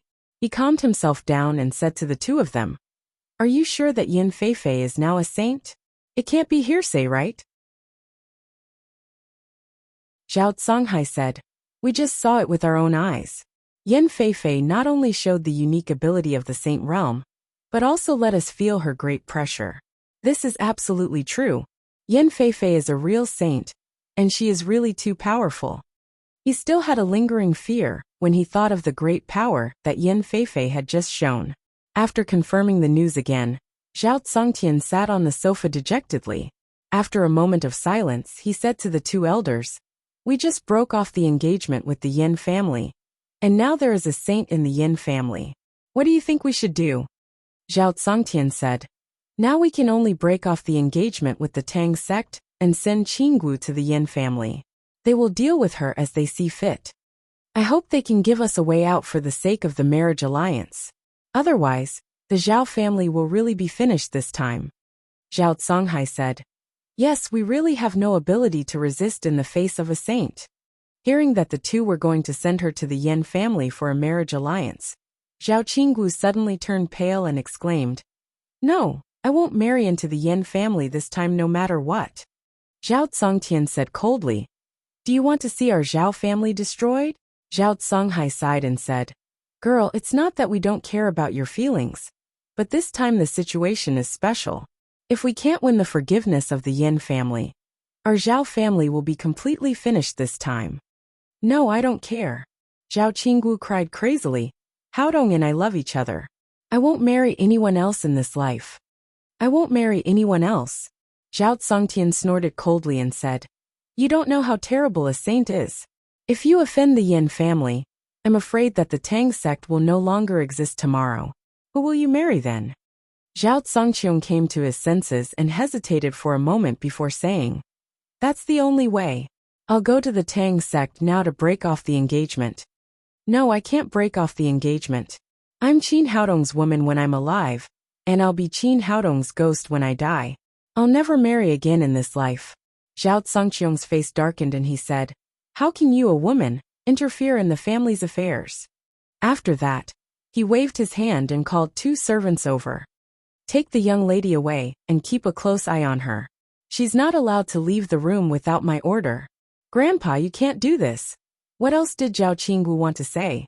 However, Zhao Tsongqiong had already strode out of the living room. He called a few family members and hurried to the Tang sect. Now he could only hope to break off the engagement with the Tang sect as soon as possible and make a statement so that he could get the Yin family's forgiveness. In the Wei family, Wei Junce had been in a good mood these 2 days. His granddaughter Yinran had successfully moved into the Tang sect, and the marriage had been settled. But when he heard that Yin Feifei had entered the holy stage, he felt as if he had been struck by lightning. In particular, Wei Zhengqiu sent the news that Qin Haodong had just beaten Yin Zicheng in the number 5 mansion and snatched Zhao Qinggu away, which made him a great enemy of the Yin family. He was so scared that his face turned pale. It seemed that the Tang sect would not be able to escape this time. Under the anger of a saint, Qin Haodong would definitely die without a burial place. Now what he had to do was not to be blamed by the Yin family and get rid of his relationship with the Tang sect. After a little hesitation, he immediately shouted to his family, Hurry up and prepare a car for me. I'll go to the Tang sect now to break off the engagement and bring Yinran back.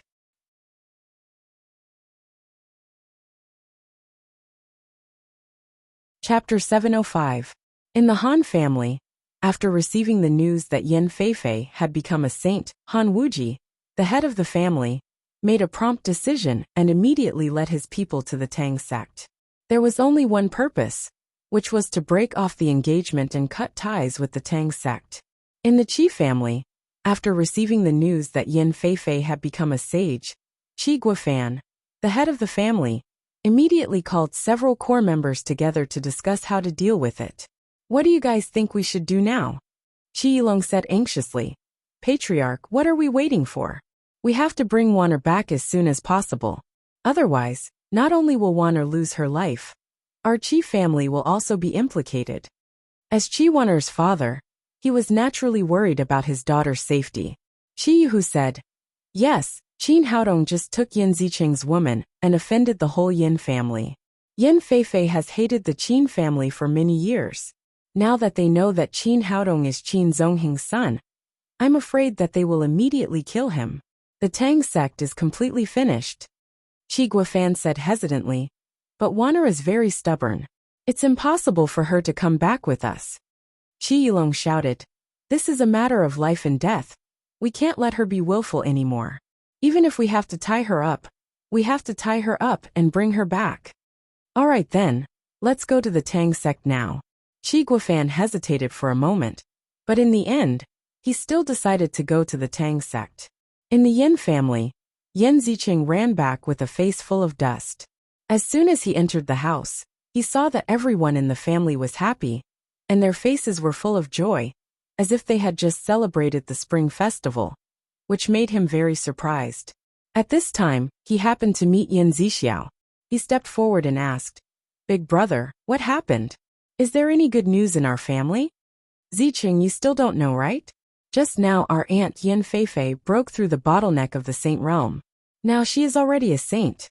In the future, our Yin family will be the #1 family in the capital." "What? Aunt, you finally succeeded?" Hearing the news, Yin Ziqing jumped up in excitement. Then he shouted with a ferocious face, "Qin Haodong, just you wait. I'll kill you."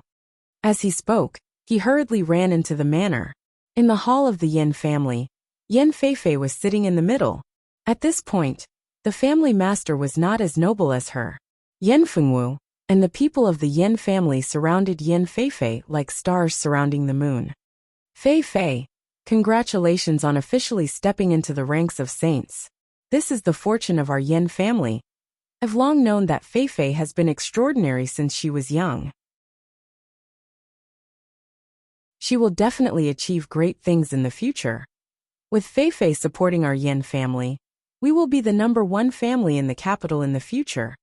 Yin Feifei's reaction was much calmer than the others. At this time, she did not have too many thoughts in her heart. Her dream had always been to break through to the saint level, but now that her dream had come true, she felt that she had lost her direction after the joy. She only had one thought now, and that was to find that good man as soon as possible. As a woman, she had to find her own love in life. At this moment, Yin Ziqing ran in hurriedly. Seeing his embarrassed look, Yin Fengwu frowned and asked, "Ziqing, what are you doing? How did you end up like this?" "Grandpa, Auntie, you have to give me justice." Yin Ziqing was like a drama queen. He cried and told them how Qin Haodong had bullied him in the #5 mansion, and how he had taken Zhao Qinggu away. Finally he said, "Grandpa, this Qin guy is too arrogant. He doesn't take our Yin family seriously at all." After hearing this, Yin Fengwu's face changed greatly and he said angrily, "This Qin Haodong is really outrageous. Does he really think that no one in the capital can deal with him?" If it had been an hour ago, he would definitely have reprimanded Yin Ziqing severely. But now it was different. The Yin family had a big backer, and they already had the unique master of the saint realm in the capital. In his opinion, the Yin family would be the supreme existence in the capital in the future, and the current Tang sect could be used as a sacrifice. Yin Feifei asked, "Who is this Qin Haodong?" Yin Ziqing quickly said, "Aunt, you still don't know. He is Qin Zongheng's son, but he is much more arrogant than Qin Zongheng. After returning to the capital, he relied on his cultivation of the 9th level of the supreme power realm to bully the big families and collect beautiful women. Now he has taken away Qi Wen'er from the Qi family, and Wei Yinran from the Wei family. Today, he wanted to attack my fiancée Zhao Qinggu. I went forward to stop him, but he beat me up like this. Aunt, you have to help me no matter what." Yin Feifei frowned. Ever since she had her own man, she had completely let go of the grudge with Qin Zongheng. It did not matter whether he was Qin Zongheng's son or not. However, she still hated this kind of bullying behavior, especially when this person had bullied the Yin family. She asked, "Although the 9th level of the supreme power realm is powerful, each of the 7 great families has 2 9th level of the supreme power realm. How could they bully the big families like this?" Yin Fengwu said, "Feifei, you don't know that a lot of things have happened in the capital while you were in seclusion. Qin Zongheng has not only reached the 9th level of the supreme power realm, but he also has 4 extremely powerful women with him. All of them are at the 9th level of the supreme power realm." In the face of such strength, the big families naturally dare not say anything. Yin Ziqing also cried out pitifully, "Aunt, you know about my engagement with Qinggu. You also attended the engagement party at that time. But Qin Haodong, the villain, forcibly broke us up. You must avenge me." He was not worried about Zhao Qingwu's attitude at all. As long as he killed Qin Haodong, with the current power of the Yin family, he would not be worried that the Zhao family would not agree to this marriage.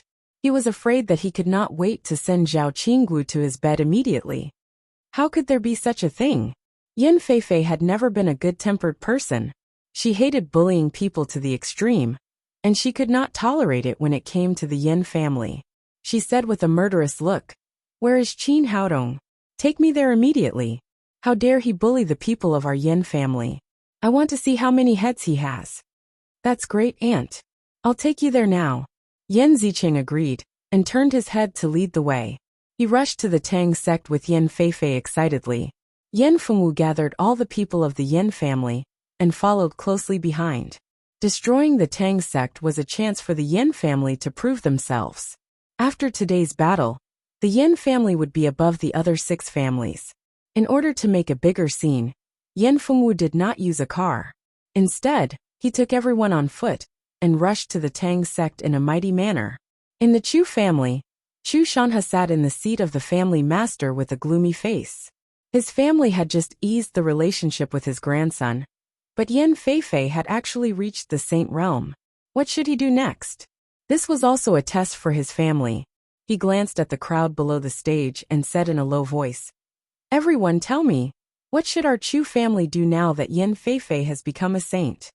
Chu Xianming shouted excitedly, "Master, there's no need to hesitate. Qin Haodong will definitely die now. What our Chu family needs to do is to cut off our relationship with them, and not be implicated by the Yin family." He had been defeated by Qin Haodong many times. Now that he heard that the Tang sect was in trouble, he wanted to set off firecrackers to celebrate. He was very happy. Chu Shanha frowned and said, "Isn't it a little too hasty for us to do this? No matter what, Qin Haodong has the blood of our Chu family." Chu Xianming cried, "Master, the Yin family now has a saint. Everyone knows how terrible the strength of a saint is. Yin Feifei has always hated the Qin family to the bone. Moreover, this time, Qin Haodong has taken Zhao Qinggu away in a domineering manner. The Yin family will definitely not let it go. Killing him will be a light punishment. I'm afraid that the Tang sect will be razed to ruins." In the face of this situation, our Chu family naturally has to protect ourselves and hide as far away as possible. Jin Xiuying had been sitting next to him. She did not know much about martial arts, but after listening to her youngest son's words, she understood the current situation of the Tang sect. She immediately shouted excitedly, "That's great. This arrogant little bastard also has such a day. I asked him to go back to the Chu family, but he refused. Now he deserves to be killed."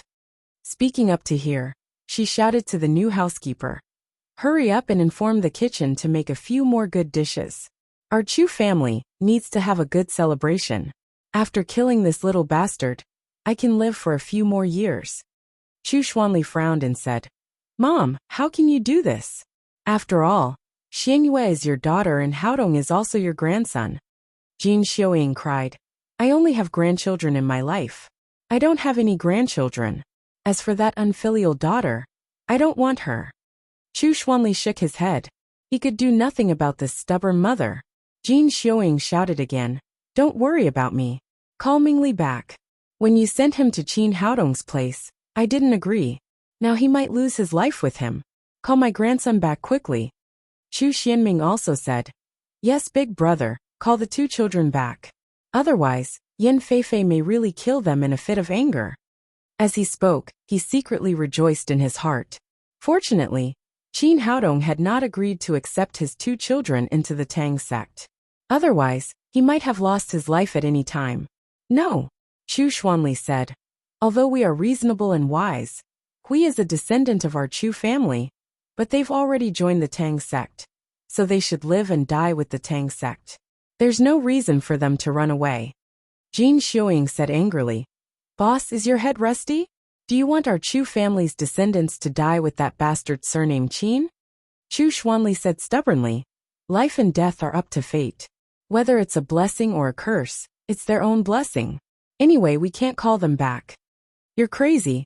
Jin Xiuying turned to look at Chu Xianming and said, "Second brother, go to the Tang sect now. No matter what, you must bring Mingli back." Chu Xianming was very willing to go to the Tang sect to watch the fun, and see how Qin Haodong would die in the hands of Yin Feifei. However, this kind of important matter had to be decided by the family master. He turned to look at Chu Shanha, who was silent. Chu Shanha sighed and said, "Go ahead." These two simple words made the final decision. The Chu family was going to break off their relationship with the Tang sect. Then he said, "Be smart when you go there. Don't intensify the conflict. Before Yin Feifei destroys the Tang sect, we can't afford to provoke Qin Haodong." "I know, family master." Chu Xianming turned around and walked out happily. Chu Xuanli did not stop him. He knew that even if the Chu family sent people there, Chu Mingli and Hui would not be able to return to the Chu family at this time. With Chu Mingli and Hui's personality, it was impossible for them to return to the Chu family at this time. In the Qin family, Qin Zhan, Ao was sitting in the main seat. Qin Zhanlong, who was bald, was sitting next to him. There was also another level 9 Supreme Power Master, Qin Zhanfeng. Qin Zhanao said, "I just got the news that the Yin family has already taken action and is about to take action against them. What do you think?" Qin Feiyang cried, "Father, Haodong is Zongheng's son after all. Now that they are in trouble, we should go and help them." 10 chapters of Happy Birthday Update. Please come to Zongheng for monthly tickets. You can't receive black beer on other websites. Red packets are the most welcome. Thank you for your support.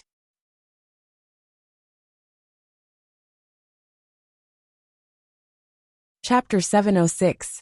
Qin Feiyu sneered and said, "Qin Feiyang, do you know what you're talking about? Yin Feifei is now a master at the Saint Realm.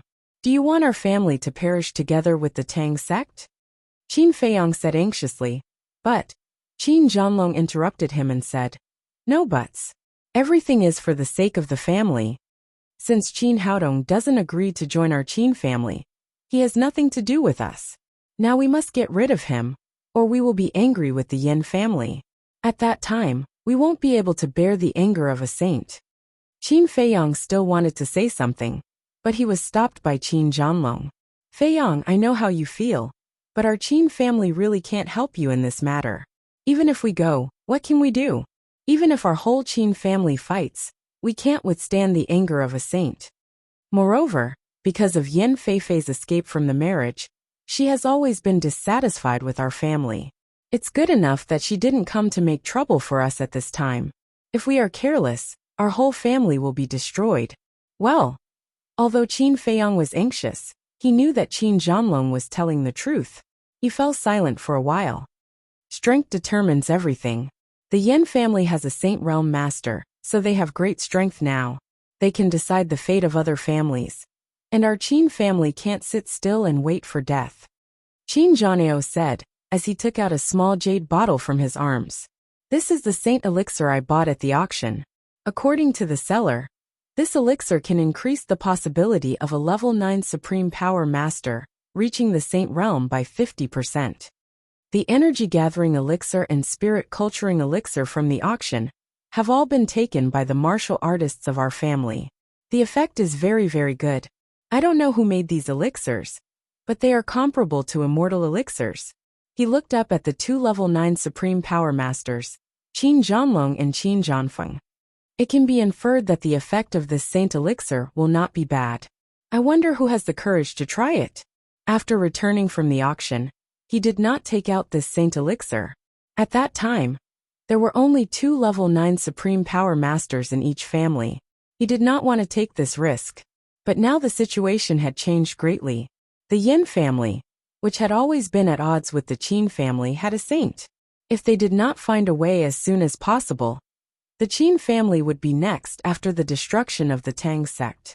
After he finished speaking, there was a moment of silence.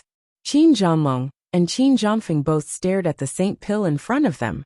This kind of pill had never appeared before, and no one knew how effective it was.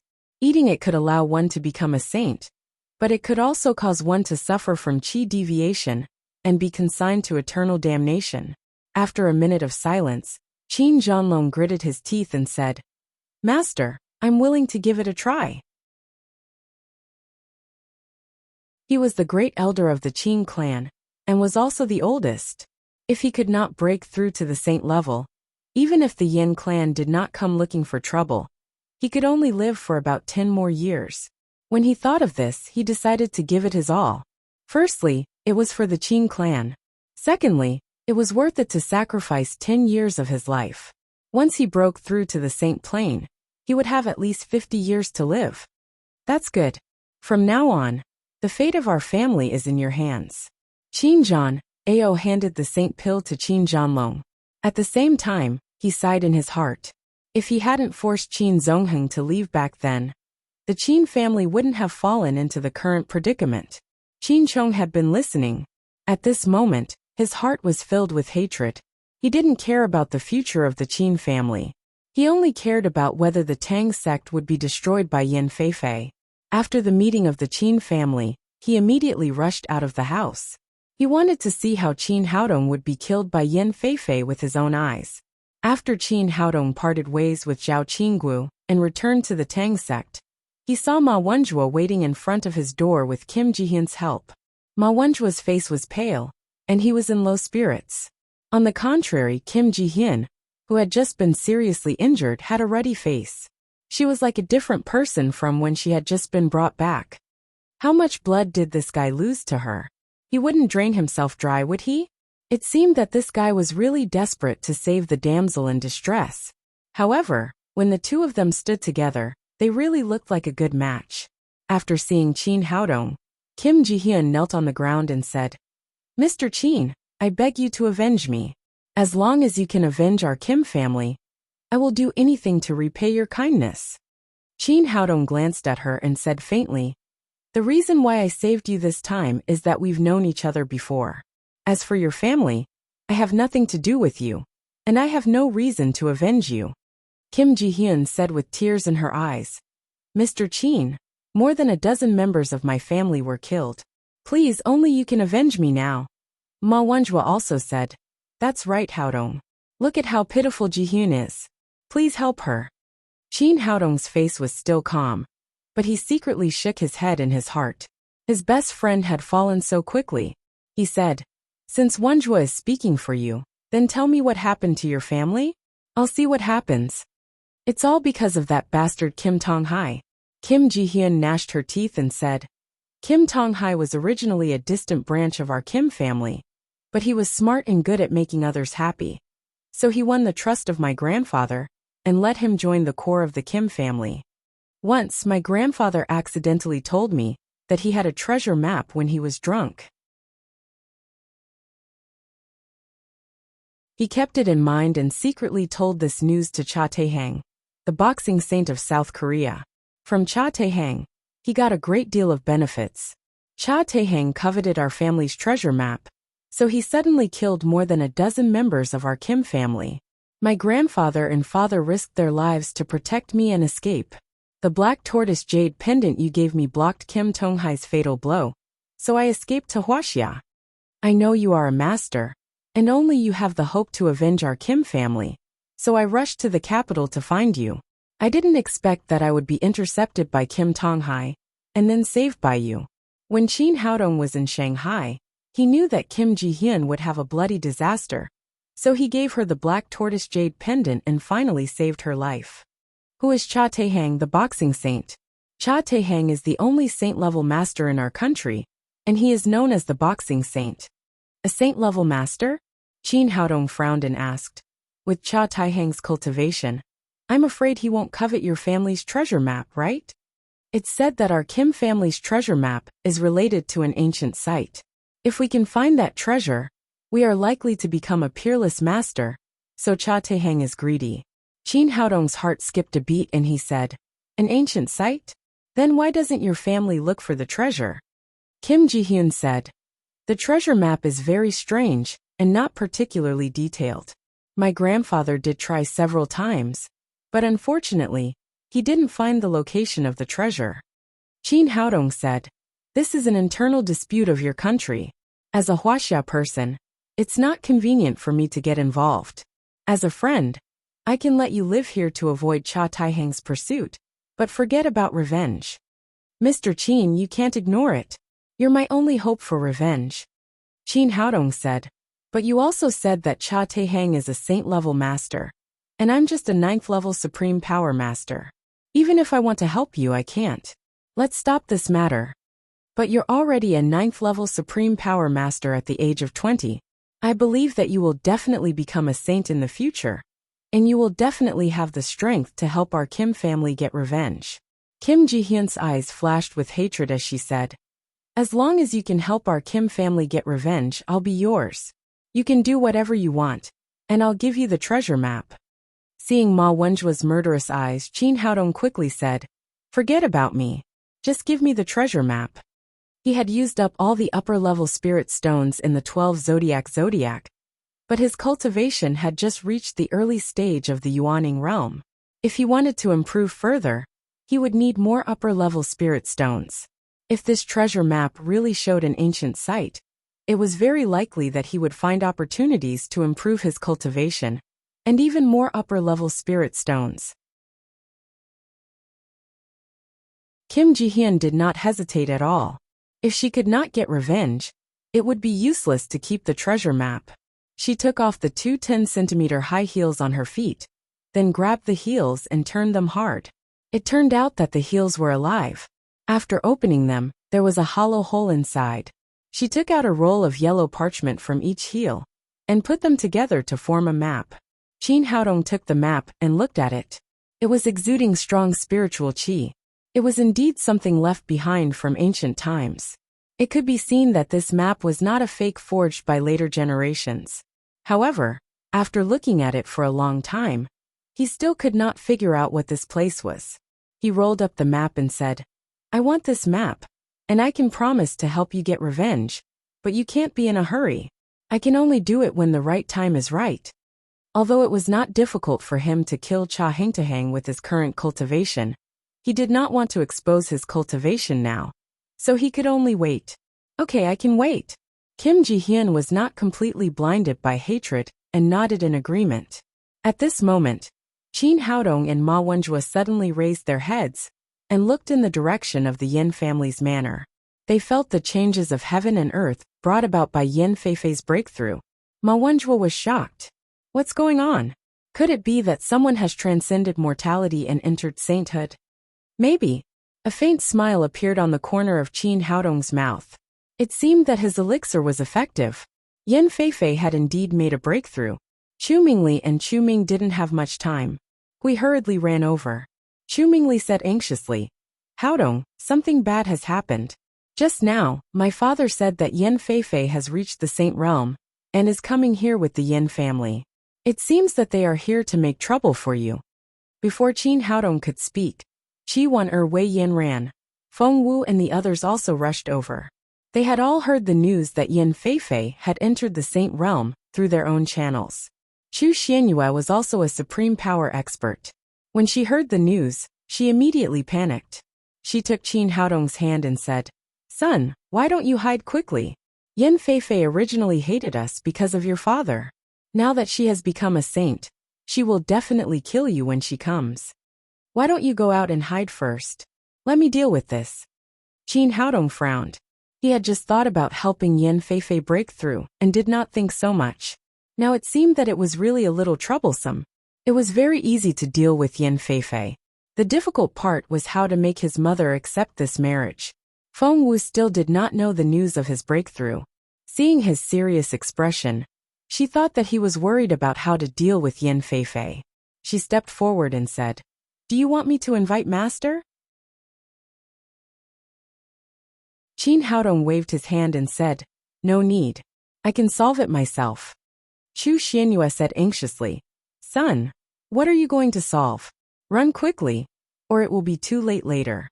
Chin Haodong said, I can handle this matter, but Mom, you have to promise me one thing. Chu Xianyue said, What time is it? 1 or 2 conditions. As long as you are safe, I will promise you anything.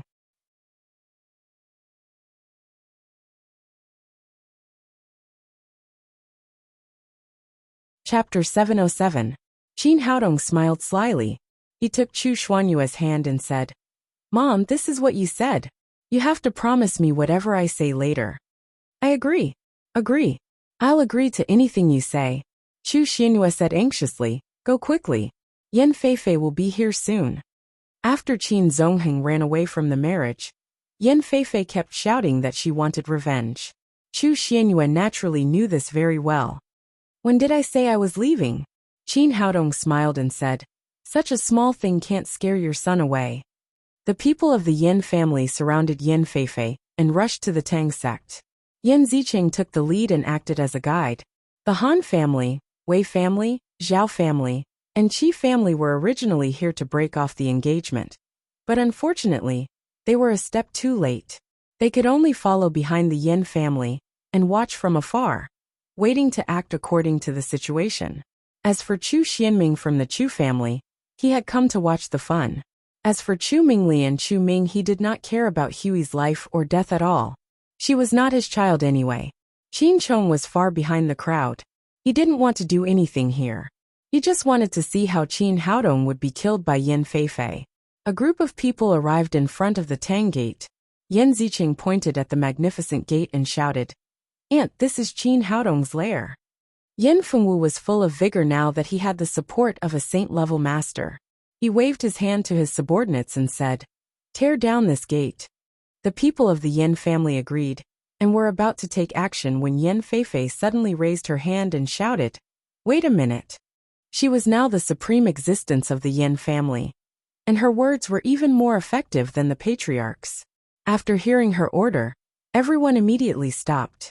Yan Fengwu turned his head to look. He didn't know what his daughter wanted to do. Could it be that she still had to be polite in the Tang sect? At this time, Yan Feifei looked up at the plaque on the gate with an excited expression. The surrounding people were all puzzled. This sign was indeed very beautifully written. The two large words Tang sect were written in bold calligraphy. It was very imposing. But Yan Feifei was a saint-level master now. She wouldn't be scared by two words, would she? Of course, Yan Feifei was not frightened. When she saw the two words, she immediately had a very familiar feeling. The font was exactly the same as the one on her note. After a short period of absent-mindedness, she quickly took out the two notes that Qin Haodong had left for her from her pocket and carefully compared them with the two words on the plaque. It was him. It's really him. The words on the plaque were exactly the same as the words on the note. Yan Feifei was sure that the words Tang sect were written by her man.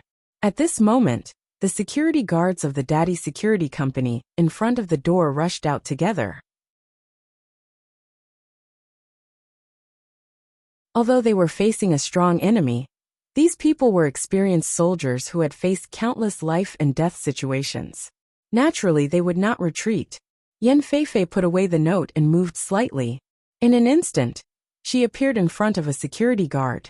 She grabbed his collar and asked eagerly, "Tell me who wrote the words on this plaque." This security guard was also an expert at the second level of the Supreme Power Realm, but he didn't even have the courage to resist Yan Feifei. Under the powerful momentum, the genuine qi in his body seemed to be suppressed and stopped running. After hearing Yan Feifei's question, he felt that it was not a secret and said, "This was written by our boss." "Who is your boss?" Yan Feifei became more and more excited, and even her voice was trembling. Her man was finally going to appear. The security guard said, "Our boss is the owner of the Tang sect, Qin Haodong." Hearing this name, Yan Feifei suddenly felt as if she had been struck by lightning, and she was stunned. She had never expected that the person she had been thinking about day and night would be Qin Zongheng's son. How could this be? Could it be that the heavens were playing a joke on him? The others around were all confused. They didn't know what Yan Feifei was doing. Weren't they here to seek revenge? Weren't they here to destroy the Tang sect? Why were they interested in the two words on the door? At this moment, Qin Haodong came out with the people of the Tang sect. Behind him were Nalan Wushuang, Hu Shaoxian and the other women, as well as nearly 100 members of the Tang sect. Although the enemy was in front of them, these people looked calm and did not panic at all as everyone had imagined. When he walked to the door, Qin Haodong glanced at the people gathered around. It seemed that all the 7 great families had participated in today's matter, and each family had sent members. He naturally understood what these people meant. As the saying goes, when a wall is down, everyone will give it a push. Unfortunately, they would be disappointed this time. His wall had not collapsed, and it would not collapse in the future. Seeing that Qi Weiner and Wei Yanran were also on the Tang sect's side, Qi Guofan and Wei Junce winked at them, trying to tell them to leave them and come to their families. However, the two girls stood firmly behind Qin Haodong, as if they did not see it. Qin Haodong naturally saw these people's little tricks, but he did not care. He took 2 steps forward and said to Yen Fengwu, who was the first to bear the brunt, "Master Yen, why did you bring so many people to the Tang sect?" Well, Yen Fengwu was also confused. He could not figure out what Yen Feifei was thinking, so he could not help turning his head to look aside. Yen Feifei pushed the security guard away. The moment she saw Qin Haodong, his handsome face combined with the vague face in her memory and became clearer and clearer. That's him. He's my man. Yen Feifei's cheeks were flushed. Hong, looking excited, stepped toward Qin Haodong. Is Yen Feifei finally going to make a move? How many moves do you think Qin Haodong can take from her? How many moves can he take? I don't think he can take even 1 move. No matter how powerful Qin Haodong is, he is only a 9th level supreme power master. Yen Feifei is a saint. It's over. The Tang sect is completely finished. Some people who were standing far away whispered. As the distance between the two of them got closer and closer, many people's hearts were in their mouths. Chu Xianming, Qin Chong and the others clenched their fists excitedly and prayed in their hearts. Kill him. We must kill him. The masters of the other great families sighed. It seemed that no matter how strong Qin Haodong was, he was just a flash in the pan. From today on, he would have to put an end to it. Yen Feifei walked in front of Qin Haodong and stopped. Looking at her excited expression, Qin Haodong realized that this woman had finally recognized him. Sure enough, Yen Feifei asked excitedly, "Are you a good man?" As soon as this sentence came out, the glasses of the people around him shattered and fell to the ground. Everyone present was struck by lightning. Shouldn't the battle between 2 great masters be a thunderous blow? Shouldn't it be a storm? What the hell was a good man? What surprised them even more happened. Qin Haodong smiled and nodded. Then Yen Feifei threw herself into his arms like a swallow returning to its nest. The two of them hugged each other tightly. This time, everyone was dumbfounded. Their fragile hearts were trampled by the galloping grass mud horses. The masters of the 7 great families were dumbfounded. The people of the Yen family were dumbfounded. Chu Xianming and Qin Chong were also dumbfounded. The story did not develop according to their expectations at all. What was going on? Weren't they here to destroy the Tang sect this time? Weren't they here to take revenge on the Tang sect? Why did she throw herself into his arms when she came here? How could they fight this battle? Not only them, but everyone in the Tang sect was also dumbfounded, especially Chu Xianyue. Even if she dreamed every day, it was impossible for her to dream that Yen Feifei and her son were hugging each other. What were they doing? She raised her hand and pinched her cheek. There was a sharp pain, and she was sure that everything in front of her was real. Yen Feifei and Qin Haodong were hugging each other. Everyone else seemed to be petrified and no one spoke. The air around them became extremely heavy, and time seemed to have stopped. As the saying went, no one knew a daughter better than her father. Yen Fengwu knew his daughter very well. She had been arrogant since she was a child, and she did not care about ordinary men at all. Now she threw herself into the arms of a man when they met, which could only mean one thing. Thinking of this, his heart skipped a beat. Could it be that Qin Haodong was the man Yen Feifei mentioned? As time went by, Yen Feifei slowly calmed down. She immediately understood why Qin Haodong only gave her pills, but did not meet her. Their identities were indeed a little awkward, but at this moment, she could not care too much. Qin Zongheng had become a thing of the past. Moreover, the two of them only had a formal engagement, and did not have any substantial contact. No matter what, she had to be with the man in front of her. She raised her head, looked at Qin Haodong and said, "Are you willing to have me?" Qin Haodong said, "Of course. You are my woman. You can't run away from me in this life." Yen Feifei said hesitantly, "Aren't you afraid that your mother will object?" "It doesn't matter. My mother has already promised me." Qin Haodong glanced in Chu Xuanyue's direction as he spoke. He also winked at his mother and made a face at her.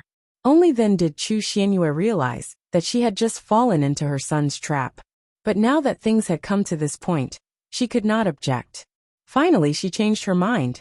If Yin Feifei and Qin Haodong were together, she would be twice as long as Yin Feifei. This result was not bad. Thinking of this, she was much happier. The two of them were known as the twin flowers of the capital. In the end, Yin Feifei became her daughter-in-law. No matter how she looked at it, she had taken advantage of it. Seeing that Chu Xianyue did not object, Yin Feifei took Qin Haodong's arm and turned to the Yin family and said, "From today on, I'm Qin Haodong's woman, which means I'm a member of the Tang sect." With a bang, everyone present was in chaos. These people had just been petrified, but they were at a loss because of the news. Yin Fengwu's old face, which had been smiling like a flower, instantly turned cold. The Yin family had been looking forward to having a saint-level master, but in the blink of an eye, she had become someone else's woman. The gap was too big. Moreover, once Yin Feifei left the Yin family, there would only be a 9th-level Supreme Power Realm Master left. How could they survive in the capital in the future? The masters of the Han family, the Wei family, the Zhao family, and the Qi family were shocked at first, and then they breathed a sigh of relief. The current situation had been reversed in a way that no one could have imagined. Not only was the Tang sect not destroyed, but there was another saint-level master, which was even more powerful than before. Fortunately, the Yin family was ahead of them. If they had broken off the engagement first and completely offended the Tang sect, the consequences would have been unimaginable. When Chu Mingli and Qin Chong came to their senses, they could not help but gnash their teeth with hatred. They had originally wanted to see how Qin Haodong would die, but in the end, not only did he not die, but he also won the beauty and strengthened the Tang sect. This made them envious and jealous. Yin Zicheng was completely dumbfounded. Originally, he had brought his aunt to avenge him, but now his aunt had been killed. Until now, his heart had collapsed and he did not understand what had happened. At this moment, Yin Feifei waved to him and shouted, "Come here and call me uncle."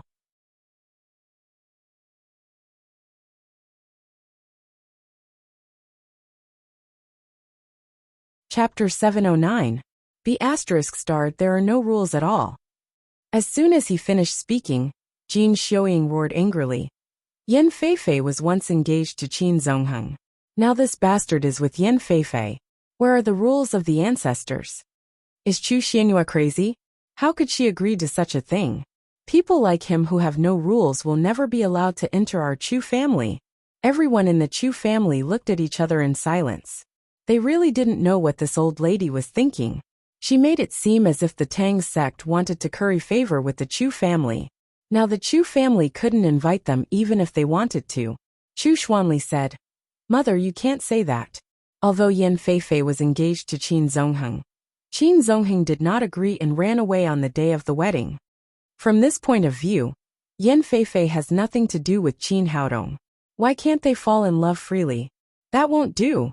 Jin Xiuying was about to publicize her old rules when Chu Shanhe said with a sullen face, "Enough, don't mention this again.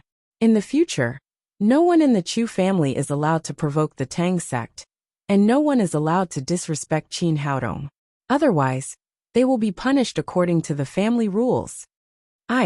Jin Xiuying was extremely annoyed. She felt that Chu Shanhe's words were aimed at her. But before she could say anything, Chu Shanchuan said coldly, "Remember, from today on, if you are dissatisfied with Qin Haodong, you have to endure it. If you bring disaster to the Chu family, I will be the first to punish you." After returning to the Tang sect, Qin Haodong introduced Yin Feifei to everyone. All the women welcomed this new member. Only Chu Xianyue was not used to it at first, but as time went by, the two of them slowly eased up. Yin Feifei had successfully broken through the bottleneck of the Saint Realm, but the women of the Tang sect had not made any moves. Qin Haodong couldn't help but feel a little anxious. It seemed that compared with Yin Feifei, these people's foundation was still a little worse. In order to speed up everyone's cultivation, he took out a large number of medium-level spirit stones from the storage ring and set up a spirit gathering formation in the entire Tang sect. After this arrangement, The spiritual qi of the Tang sect was even stronger than that of Shimbao Mountain. The cultivation speed of the entire Tang sect had been greatly improved. It was almost midnight when he finished all these things. Qin Haodong stepped into Qi Wuner's room. Ever since he snatched this little girl back, the two of them hadn't had any intimate contact. Qi Wuner was still the same as before. As soon as Qin Haodong entered the door, she threw him on the bed. Then the two of them fought fiercely. After a long time, both of them were greatly satisfied. Qin Haodong began to run his genuine qi to help her improve her cultivation through the double cultivation initiation. The next morning, Qi Wuner's cultivation also reached the 9th level of the Supreme Power Realm. Qin Haodong was not surprised at all. Although his current cultivation had entered the threshold of the Saint Realm, Qi Wuner's state of mind was not enough. The double cultivation initiation technique could not help her become a saint. She could only rely on her own cultivation to improve her state of mind. Once his mental state was sufficient, he would naturally be able to break through the bottleneck of the Saint Realm. After breakfast, he went to the Zhao family again and stayed with Zhao Qinggu for half a day. They made an appointment that Zhao Qinggu would move into the Tang sect tonight. During this period, he also learned a lot about Han Jiyu. Zhao Qinggu, one of the 3 beauties in the capital, liked to dance, Wei Yanran liked to paint, and Han Jiyu regarded flowers as her life. In the suburbs of the imperial capital, Hua Jiyu ran her own floral ecological club. In the beginning, she only did it to satisfy her personal preferences. Who knew that more and more people would come to eat there? And it slowly became one of the high-end places in the imperial capital. In the food industry, its status was not inferior to that of the Taotai restaurant. Half an hour after leaving the Zhao family, Qin Haodong stood in front of the health club. It had to be said that the concept here was indeed very unique. The appearance of the entire ecological club was built like a blooming peony. It looked not only beautiful, but also extremely elegant and classy. At this time, it was close to noon, and there was an endless stream of guests coming to eat. The parking lot in front of the club was full of luxury cars. Those who could come here to eat were either elites in the industry, business celebrities, or people from the upper class. Qin Haodong stepped into the door of the club. After entering the door, he suddenly smelled a fragrance. In other restaurants, there was the fragrance of food, but here, there was the fragrance of flowers, which seemed to be free of the smell of smoke and fire. The entire hall of the ecological club was a sea of flowers. Precious flowers that were rarely seen outside could be seen everywhere here. Among the flowers, there were dining tables, and there was a pot of beautiful flowers on each table. It was a great enjoyment to eat in such a place, whether it was sensual or spiritual. No wonder the business here was so popular. While Qin Haodong was enjoying the scenery, a young girl suddenly came out and rushed to the door. He was slightly stunned and then shouted, "Sister, when did you come to the capital?" The girl was Wang Rubing, the secretary of the mayor of Jiangnan City. She was also surprised when she saw Qin Haodong, and then she shouted happily, "Haodong, why are you here?" Qin Haodong said, "I'm here to find someone." The establishment of the Tang sect in the capital was too complicated to explain in a short time, so Qin Haodong didn't say much. He asked again, "Sister, what are you doing here?" Wang Rubing sighed and said, "What else can I do? Treat people to dinner." Qin Haodong said with a smile, "Isn't it good to have dinner? Why do you look unhappy?" "Happy? How can I be happy?" Wang Rubing said with annoyance. "The environment here is good, the food is good, and the food looks good, but you don't see the price. It's amazing. A dish can cost me a month's salary. Who would come here to eat if they had nothing to do?" Qin Haodong said, "It's nothing. You can order whatever you want here. I'll pay the bill for you later. You have a good time in the capital this time, and all the expenses are on me." Wang Rubing glared at him and said, "Are you rich?"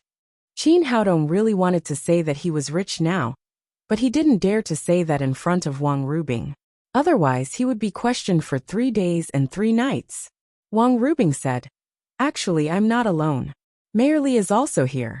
We're here to invite a guest from the capital today." Wang Rubing briefly introduced the situation. It turned out that Wufeng County in Jiangnan City was one of the poorest counties in Huaxia. After Li Changji took office, he promoted the development of ecological agriculture in Wufeng County. This plan was supported by the government and a large amount of industrial assistance money. This was originally a good thing, but the people of Wufeng County failed to take the money away several times. They had been suppressed by a small section chief of the General Administration of Finance.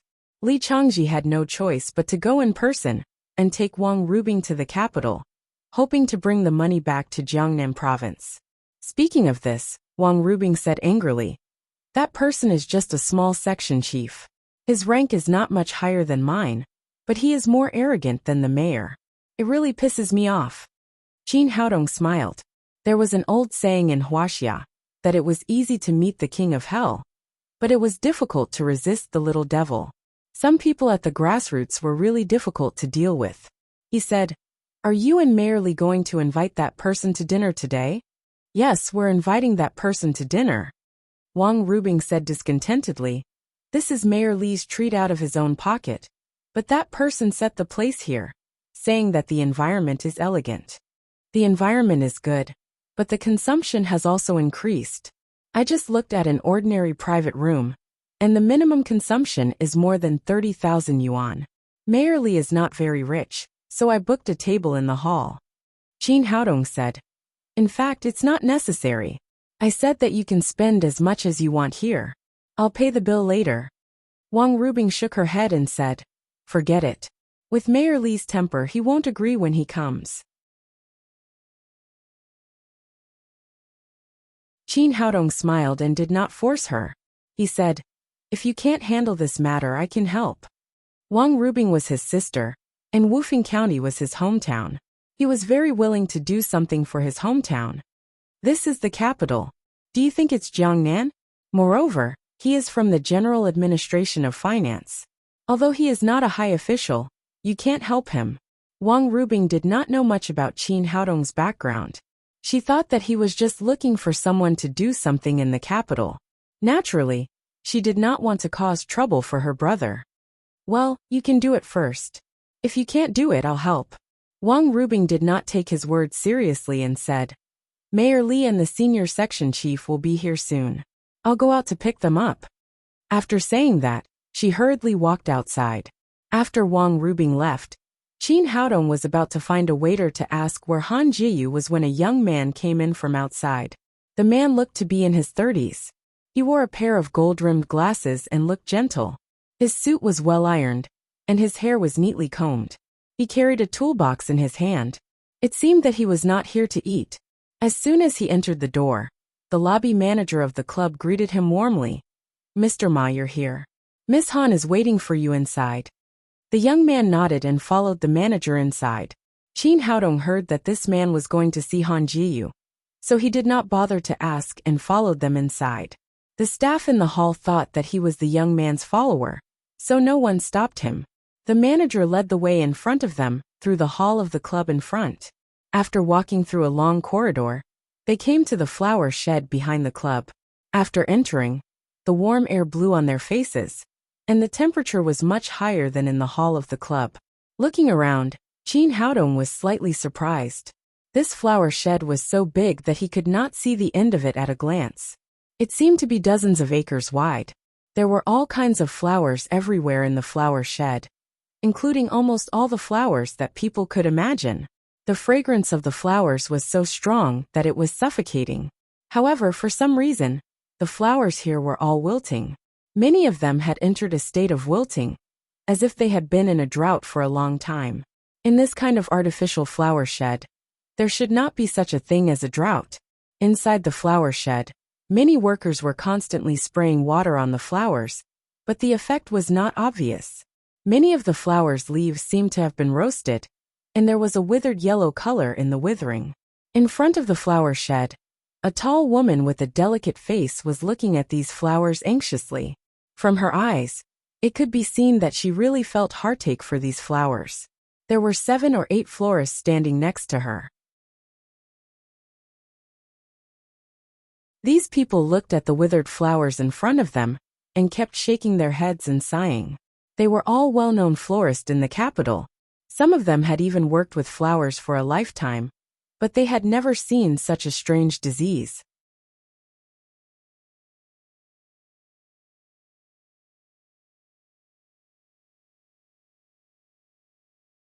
Chapter 7:10. The manager stepped forward and said, Mr. Ma is here." The woman turned around. It was Han Jiyu, one of the 3 most beautiful women in the capital. Han Jiyu was wearing a white dress. She stood there like a blooming white lotus, holy and beautiful. At this time, she frowned slightly, as if there was an unsolvable sorrow, which made people feel pity for her. Qin Haodong sighed secretly. She was indeed like a beautiful flower. He had seen many beautiful women. Although Han Jiyu was beautiful, he only admired her. The young man named Mr. Ma in front of her was like a statue. He stood there and stared at Han Jiyu, as if he had lost his soul. Han Jiyu frowned. Obviously, she was extremely dissatisfied with this person's performance. She said coldly, "Mr. Ma, please help me check what's wrong with the flowers in this flower shed. Why did they all wither overnight?" "Oh." The young man came to his senses and said confidently, "Miss Han, don't worry. With me, Ma Yuanchao, I guarantee that there will be no problem with your flowers." Ma Yuanchao was indeed confident. His teacher was Zhang Tianda, the chief academician of the Academy of Agricultural Sciences. Although he was just 30 years old, he had already been appointed as an associate researcher of the Academy of Agricultural Sciences, which was equivalent to an associate professor. He was an elite among the younger generation of the Academy of Agricultural Sciences. Han Jiyu had originally invited Zhang Tianda this time, but it was a pity that Zhang Tianda was away, so he gave this task to his best student. In Ma Yuanchao's opinion, treating the sick flowers was a trifle for him. It was not worth mentioning at all. At first, he was a little unhappy, but when he saw Han Jiyu, he immediately became excited as if he had been injected with chicken blood. It could be seen that this woman liked these flowers very much. As long as he showed a little bit of his ability to cure these flowers, he would definitely win her heart. Maybe he could even win her heart. Hearing that Ma Yuanchao could cure the flowers in her flower shed, Han Jiyu's expression softened a little. She said to an old man in his 60s next to her, "Mr. Zhang, can you tell us about our flower shed?" The old man was about to step forward to speak, but Ma Yuanchao said first, "There's no need to introduce it. In fact, it's very simple for flowers to get sick. It's nothing more than pests, soil, diseases, varieties, and other problems." In front of the professionals of the Academy of Agricultural Sciences, these are all small problems that can be solved very quickly. The elderly man's expression changed. Although he was not highly educated and had never entered the Academy of Agricultural Sciences, he had accumulated a lifetime of experience in the field of flower cultivation. He was a famous florist in the imperial capital.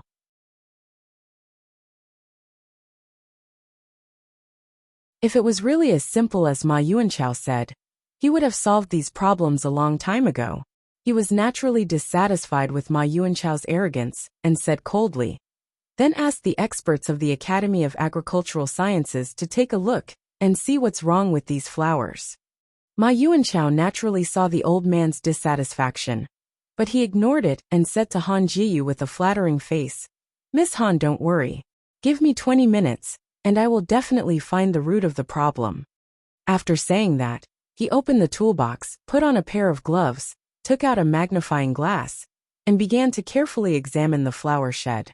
Qin Haodong ignored these people, and no one noticed his existence. They wandered around in the flower shed. It might be difficult for him to detect the problem in other places, but there were flowers everywhere.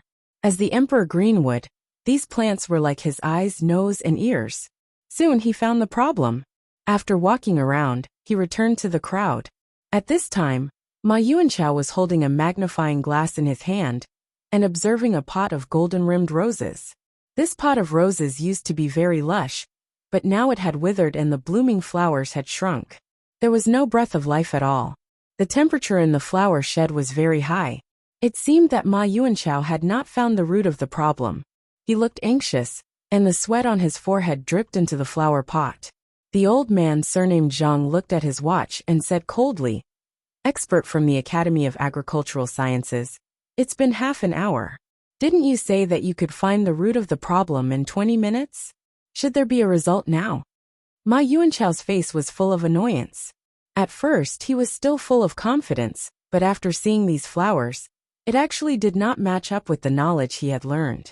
He searched through all the memories in his mind, but he could not find the problem. He even had a video call with his teacher, Zhang Tianda, but Zhang Tianda could not determine the cause of the withered flowers.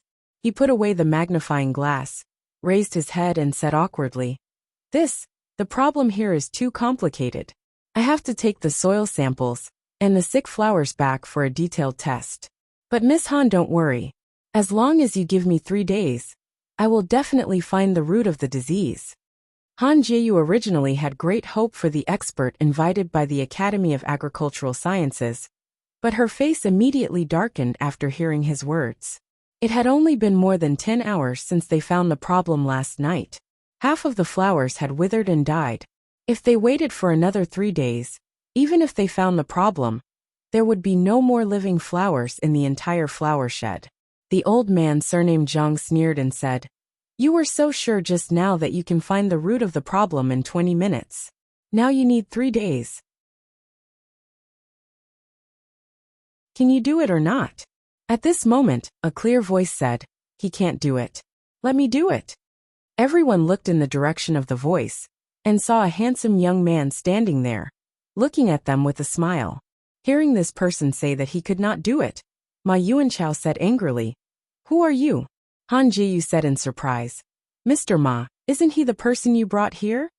Ma Yuanchao said, I don't know him. Seeing that it was not Ma Yuanchao's attendant, Han Jiyu asked discontentedly, Who are you? What are you doing here? Although the young man looked very handsome, she was now worried about the flowers in the flower shed, and was in a bad mood. Qin Haodong smiled and said, Let me introduce myself. My name is Qin Haodong and I'm a doctor. Hearing that he was a doctor, Ma Yuanchao shouted angrily, Doctor? You're just a doctor. What qualifications do you have to criticize me here? Could it be that you can cure these flowers? The other flower experts also showed a look of disapproval. Only Han Jiyu's face turned pale when she heard Qin Haodong's name. Grandpa had just mentioned this person to her yesterday, but she did not expect that he would come to her today. In her impression, the young man in front of her was a 9th-level Supreme Power Master, who was definitely not someone to be trifled with. She was afraid that Qin Haodong would kill Ma Yuanchao if he was unhappy, so she hurriedly said, Mr. Ma, please don't talk so much. But Ma Yuanchao was just an ordinary person. He did not know the battle between the big families, nor did he know how terrible a 9th-level Supreme Power Master was. In his eyes, Han Jiyu's words were completely disdainful of him. He immediately shouted, Miss Han, please believe me. I can assure you that our Academy of Agricultural Sciences is absolutely the best expert in flowers. Even we can't find the problem, so he definitely can't do anything about it. Han Jiyu really did not want to talk nonsense with him. She turned to Qin Haodong and said, What are you doing here? It was the same question, but the meaning of it was completely different from before. Just now, she was just asking a stranger, but now she was facing a 9th-level Supreme Power Master, who dominated the capital. Qin Haodong smiled and said, Your grandfather even sent your dowry to our Tang sect. I have to come and see you. After he said that, Ma Yuanchao's expression suddenly changed. He did not expect that the goddess in his heart had already been engaged, and it seemed to be an arranged marriage. The two of them had not even seen each other, but their marriage had been arranged by their families. He shouted angrily, Miss Han, what era is it now? How can there be an arranged marriage? Don't care so much about it. You should dare to stand up against the feudal evil. Ma Yuanchao spoke passionately and indignantly, but Han Jiyu did not even look at him.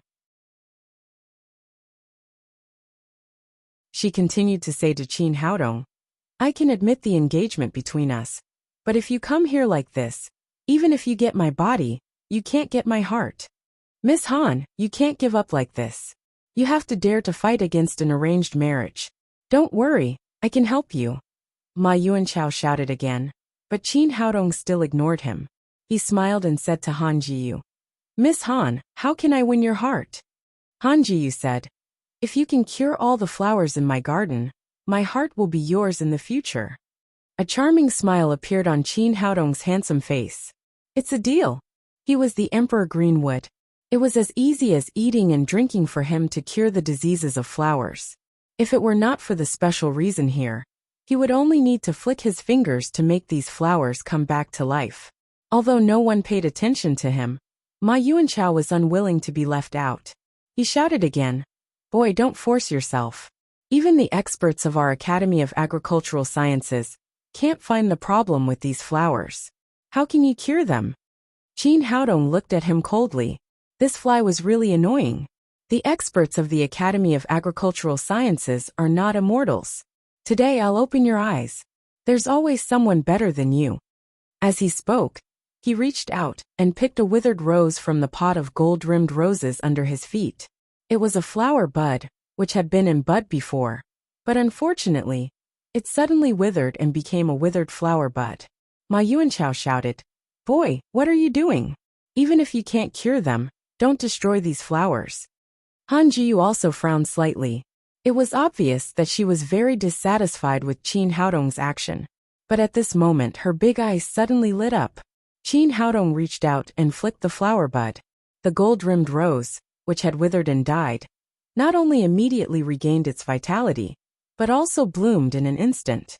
A beautiful gold-rimmed rose appeared in front of her. Miss Han, it's our first time meeting.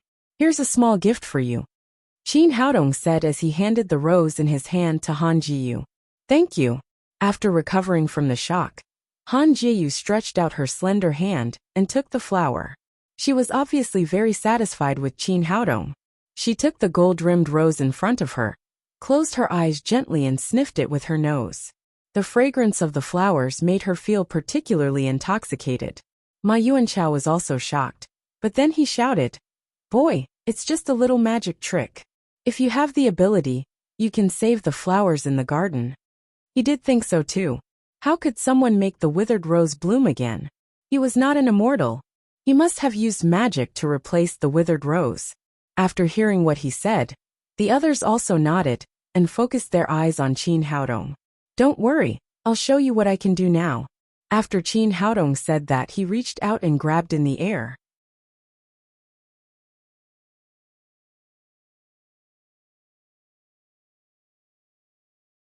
Chapter 7:11.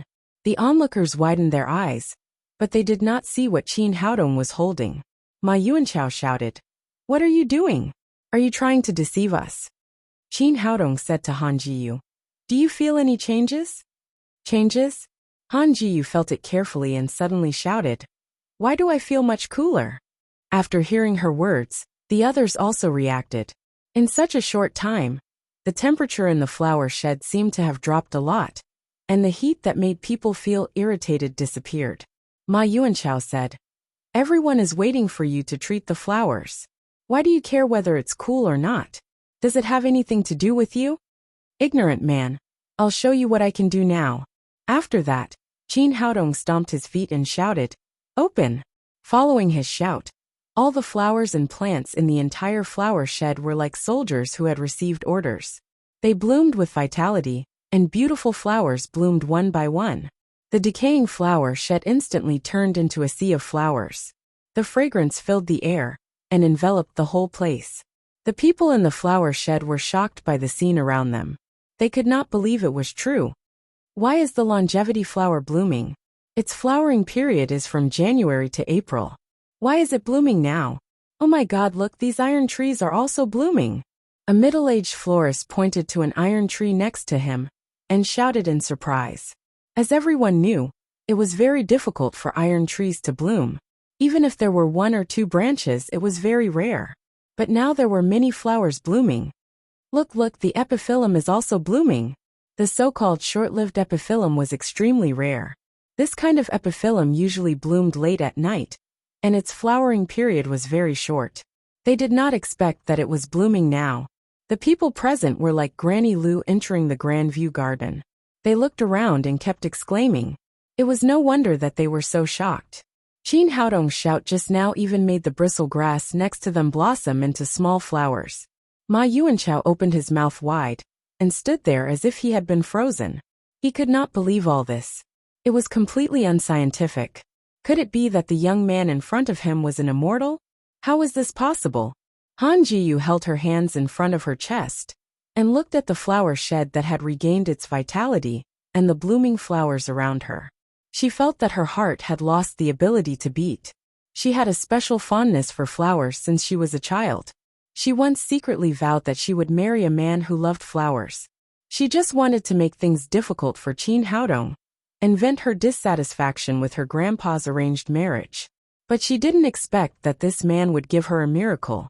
With a raise of his hand, all the flowers in the garden bloomed. What a magical man! There was a faint smile on Qin Haodong's face. As Emperor Greenwood, controlling vegetation was a piece of cake for him, so he did not take it seriously. Miss Han, isn't it time for you to fulfill your promise? Han Jiyu glanced at him shyly, then turned to the people next to her and said, "You can leave now." The staff of the flower shed knew that the miss had something to talk about, so they walked out one after another. Ma Yuanchao came to his senses and looked ashamed. He did not dare to look at Han Jiyu again. He carried his toolbox in one hand and ran out in a hurry. Soon, only Qin Haodong and Han Jiyu were left in the sea of flowers. Han Jiyu said, "Can you tell me how you did it? What's wrong with these flowers of mine?" Qin Haodong said with a smirk, "Of course, but you have to kiss me first." Han Jiyu became more and more shy. "We just met for the first time. How can you make such an unreasonable request?" Qin Haodong suddenly reached out and held her in his arms. He stared into her eyes and said, "It's nothing. We have an engagement. You are mine and no one can take you away from me. Besides, you just said that as long as I cure these flowers, you will be mine and your heart will be mine. Are you going to break your promise?" "I'm not breaking my promise. Just kiss me. What's the big deal?" After Han Jiyu said that, she gave Qin Haodong her delicate red lips, and they kissed each other tightly. Originally, she just wanted to kiss him gently, but after kissing him, she immediately seemed to be attracted to him. The two of them kissed like glue, as if they had forgotten the whole world. After a long time, Han Jiyu pushed Qin Haodong away and said while panting, "You promised to kiss me." Qin Haodong said with a smile, "It's also a kiss. We never separated." "You rascal," Han Jiyu said. "Tell me, how did you do it? What's wrong with my flower shed?" Qin Haodong stretched out his hand, and a small red stone the size of a cobblestone appeared in his palm. "It's the culprit behind the death of the flowers here." Han Jiyu looked at the small stone. It looked no different from an ordinary cobblestone, but its color was exceptionally red. There seemed to be a small flame jumping in the stone. "What is this?" She reached out to grab the small stone. Qin Haodong quickly stopped her and said, "Don't touch it. It's called a flaming crystal. It will burn you." "How could it be? I can't feel its temperature at all." Although Han Jiyu said so, she still took her hand back. She had an inexplicable sense of trust in the man in front of her.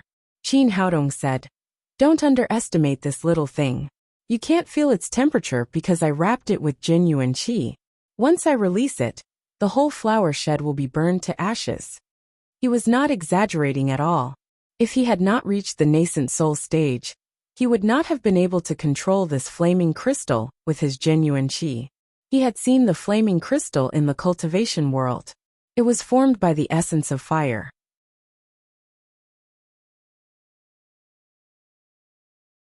He did not expect to see it on earth.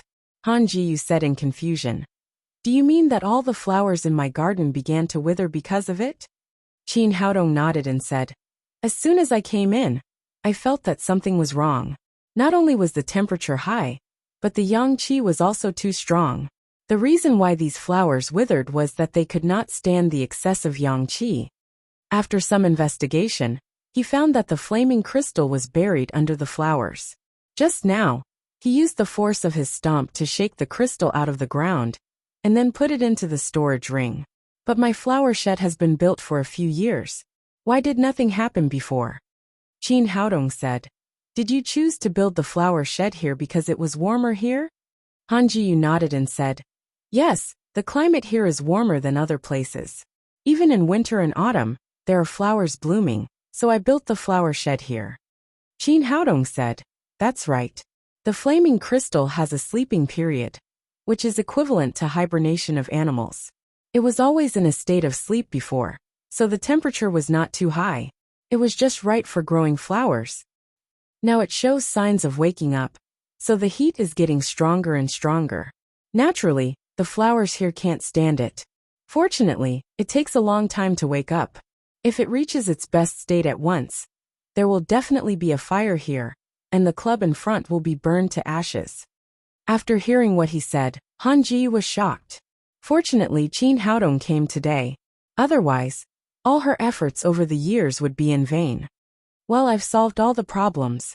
You can leave this place to others in the future. There won't be any problems. Leave it to others? This is my flower shed. Why should I leave it to others? Han Jiyu blinked her beautiful big eyes and asked in confusion. Qin Haodong held her in his arms again and kissed her hard. Then he said, do you know now? You will be mine from now on, so you will naturally go back to the Tang sect with me. But my place is also very spacious. You can grow any flowers you want. Han Jiyu gasped and said charmingly, who said I want to go with you? Qin Haodong looked at her with a smirk. What's wrong? Haven't you kissed me enough? Han Jiyu hurriedly said, I've kissed you enough. I'll go with you, okay? After that, she glared at Qin Haodong charmingly and said, you only know how to bully me. It's broad daylight. If others see us like this, I'll be embarrassed. Qin Haodong said with a smile, who cares? We're legally married. Your grandfather has even sent me a dowry. What's there to be embarrassed about? From today on, I'm your man. You're so annoying. Although Han Jiyu said so, she buried her head in Qin Haodong's arms. She enjoyed this man's domineering attitude very much. After a long time, Qin Haodong patted her on the back and said, well, my sister is eating in front. Let's go and have a look. After that, the two of them walked to the ecological club in front of them. Wang Rubing booked a seat and waited for the arrival of the guests at the door. As soon as she stood at the door, Li Changji arrived. The two of them waited together for a long time, and the big-bellied Chief Gao finally arrived. Section Chief Gao was called Gao Jiangong. He was a small section chief in the General Finance Department.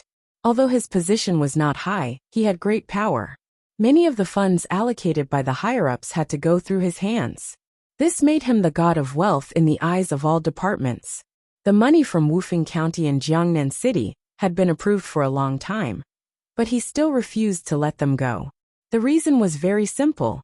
Jiangnan City did not say anything at all. They did not even treat them to a meal.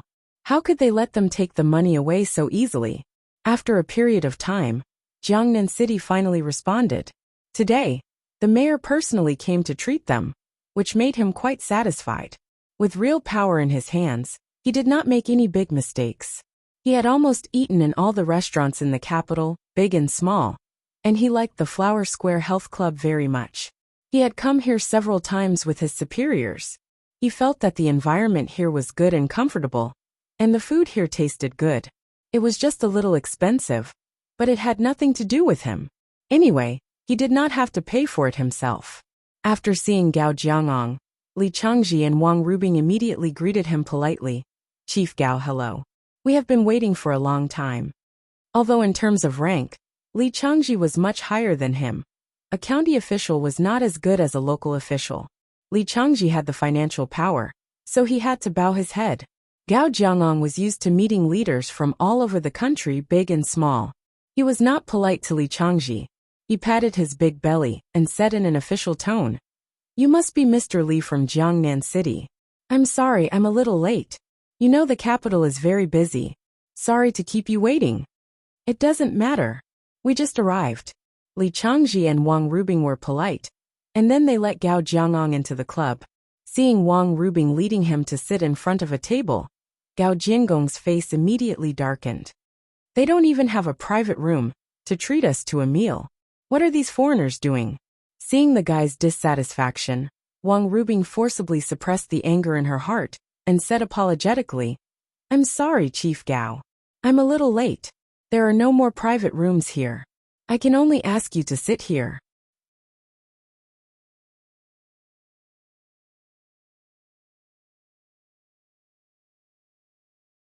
Chapter 712. After hesitating for a moment, Gao Jianglong finally sat down. But he said unhappily, "I've eaten out so many times, but this is the first time I've sat at the table." Wang Rubing breathed a sigh of relief. Anyway, she had finally passed the test. She hurriedly told the waiter to serve the dishes. When she booked the table just now, she had already ordered the dishes. She didn't dare to let Gao Jianglong order the dishes himself. Otherwise, the dishes in this clubhouse were really expensive. If this guy ordered them, how could she clean up the mess? Li Changji was usually honest and self-disciplined. He never accepted gifts or money from others. This time, he paid for the meal out of his own pocket. He couldn't afford to spend too much money. Soon the waiter served all the dishes. Gao Jianglong glanced at the dishes, and his eyes flashed with contempt. Li Changji reached out and grabbed a bottle of Maotai on the table.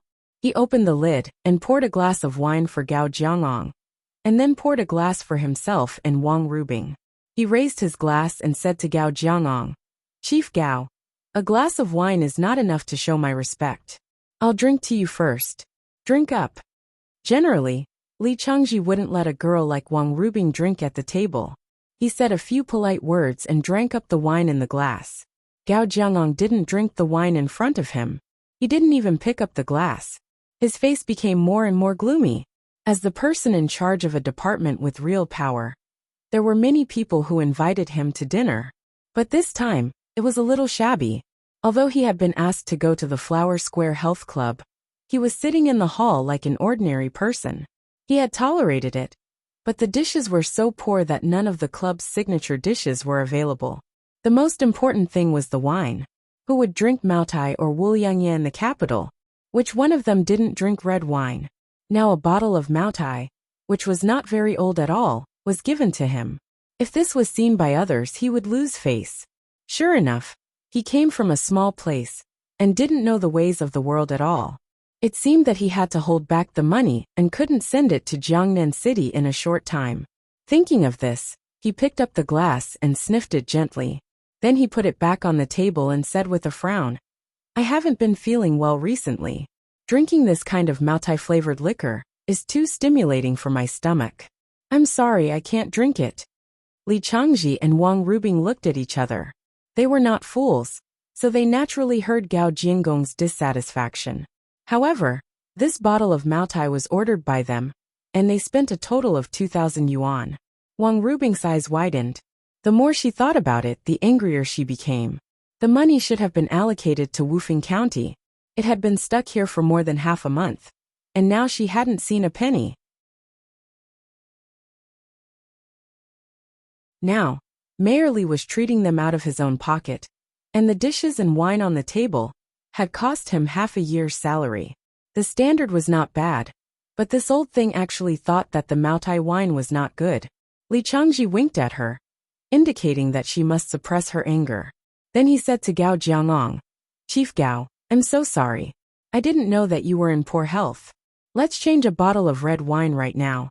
Which brand do you like?" Gao Jianglong's expression eased a lot. He said to the waiter next to him, "Give me a bottle of Bordeaux. This wine tastes good." "Okay, sir. Please wait a moment." The waiter turned back to the bar and soon came over with a bottle of red wine with foreign characters. "Excuse me, sir. Do you want to open it now?" Although he knew that the wine must be expensive, Li Changji gritted his teeth and said, "Yes, of course." The waiter pulled out the cork, poured a glass of wine for each of them, and turned to leave. Gao Jianglong picked up the glass and took a sip. Then he nodded with satisfaction. "This wine tastes good, and red wine is good. Red wine is good for health." After a while, Wang Rubing sneaked to the bar and took a look at the price of the wine. She suddenly stuck out her tongue in shock. It turned out to be 12,800 yuan per bottle. This bastard was really cruel. He actually ordered more than 10,000 yuan for a bottle of wine. But now that the wine had been drunk, she could only hope that the money was not spent in vain, and that she could take it back. Gao Jianglong didn't hesitate to eat and drink at the table. Because they knew the price of the wine, Wang Rubing and Li Changji didn't drink much. The 750 milliliters bottle of red wine was almost in Gao Jianglong's stomach. Seeing that they were almost drunk, Li Changji said, "Chief Gao, We're from Jiangnan City. It's not easy to work at the grassroots level. Please help us.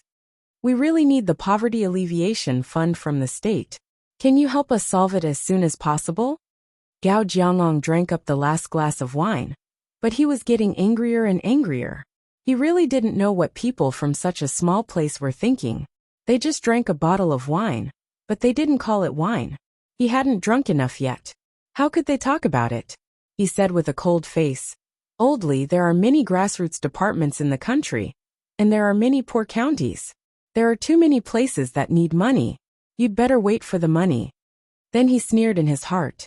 Although your level is higher than mine, so what? This is the capital, under the feet of the emperor. You still have to listen to me.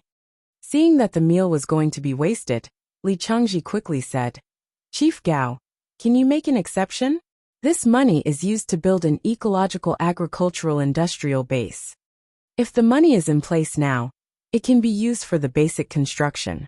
If it's a little later, it will be too late. This delay will be a year.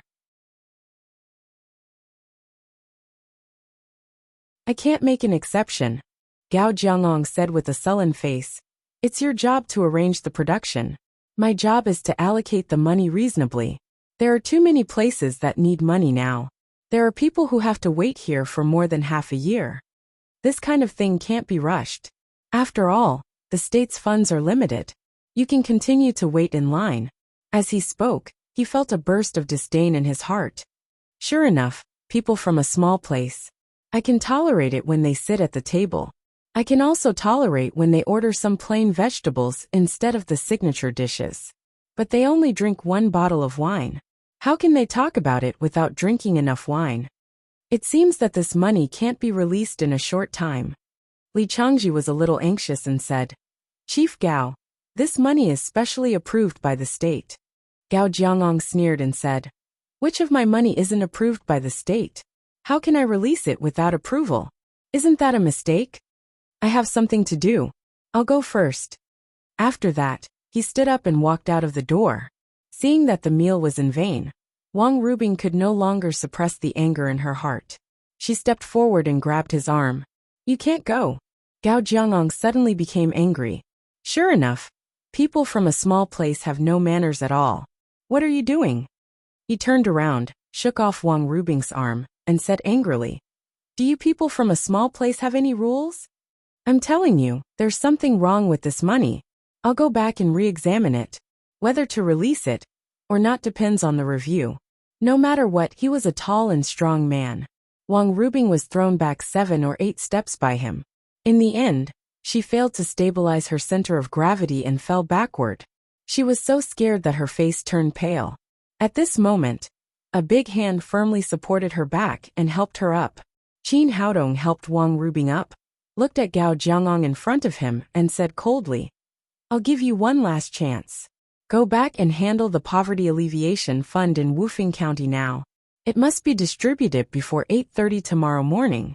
Otherwise, you can quit your job. Boy, who are you? How dare you talk to me like this?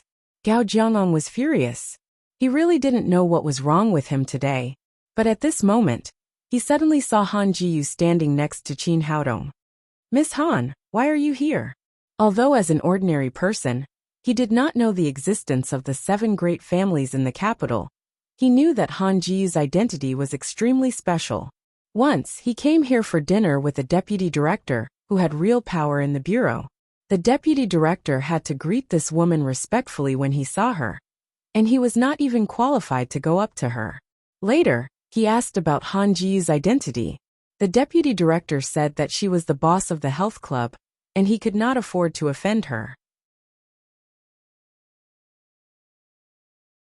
But if Han Jiyu was unhappy, she could make the deputy director lose his job.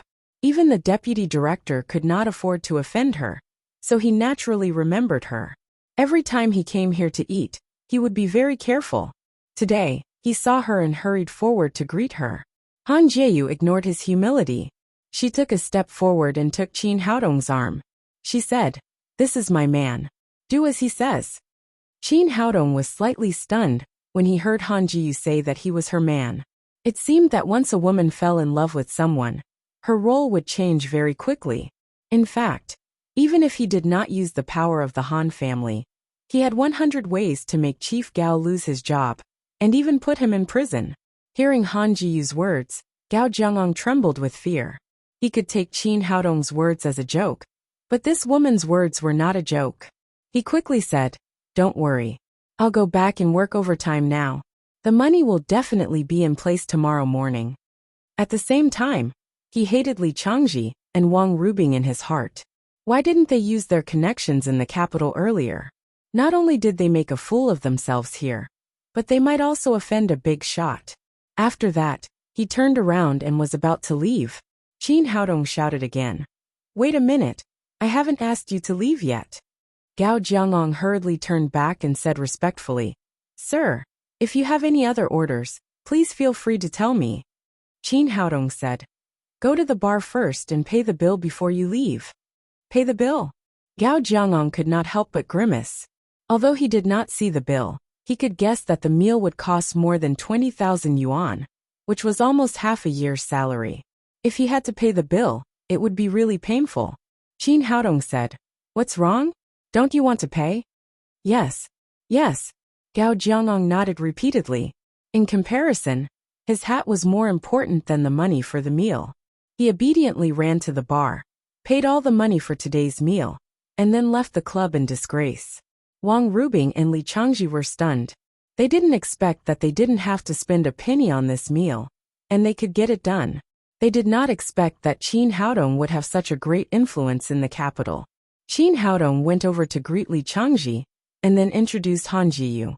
Hearing that they were Qin Haodong's sister and fellow villager, Han Jiyu hurriedly opened her own private room, and then ordered a new table of wine and dishes to entertain the two of them. Finding an opportunity, Wang Rubing pulled Qin Haodong and asked, "Tell me the truth. What's your relationship with her?" Qin Haodong did not hide it and said, "You heard it just now. Jiyu is my girlfriend."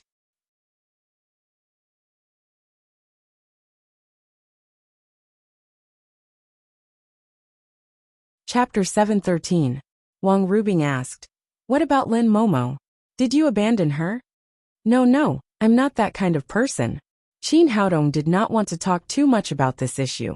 He asked about the physical condition of old Master Li and the others, and then took out a bank card from his pocket and handed it to Wang Rubing. "Sister, there's some money in this card.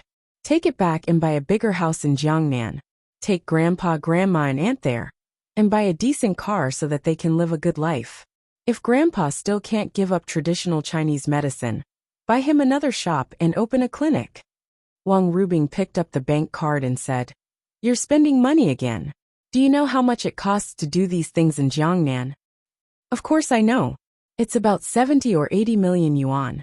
There's 100 million yuan in this card, which should be enough for you. I'll transfer more money to it later." Hearing that there were 100 million yuan in the card, Wang Rubing was so scared that her wrist shook, and the card fell to the ground. She quickly picked it up and said, "Where did you get so much money?" Li Changji, who had been silent, also changed his expression.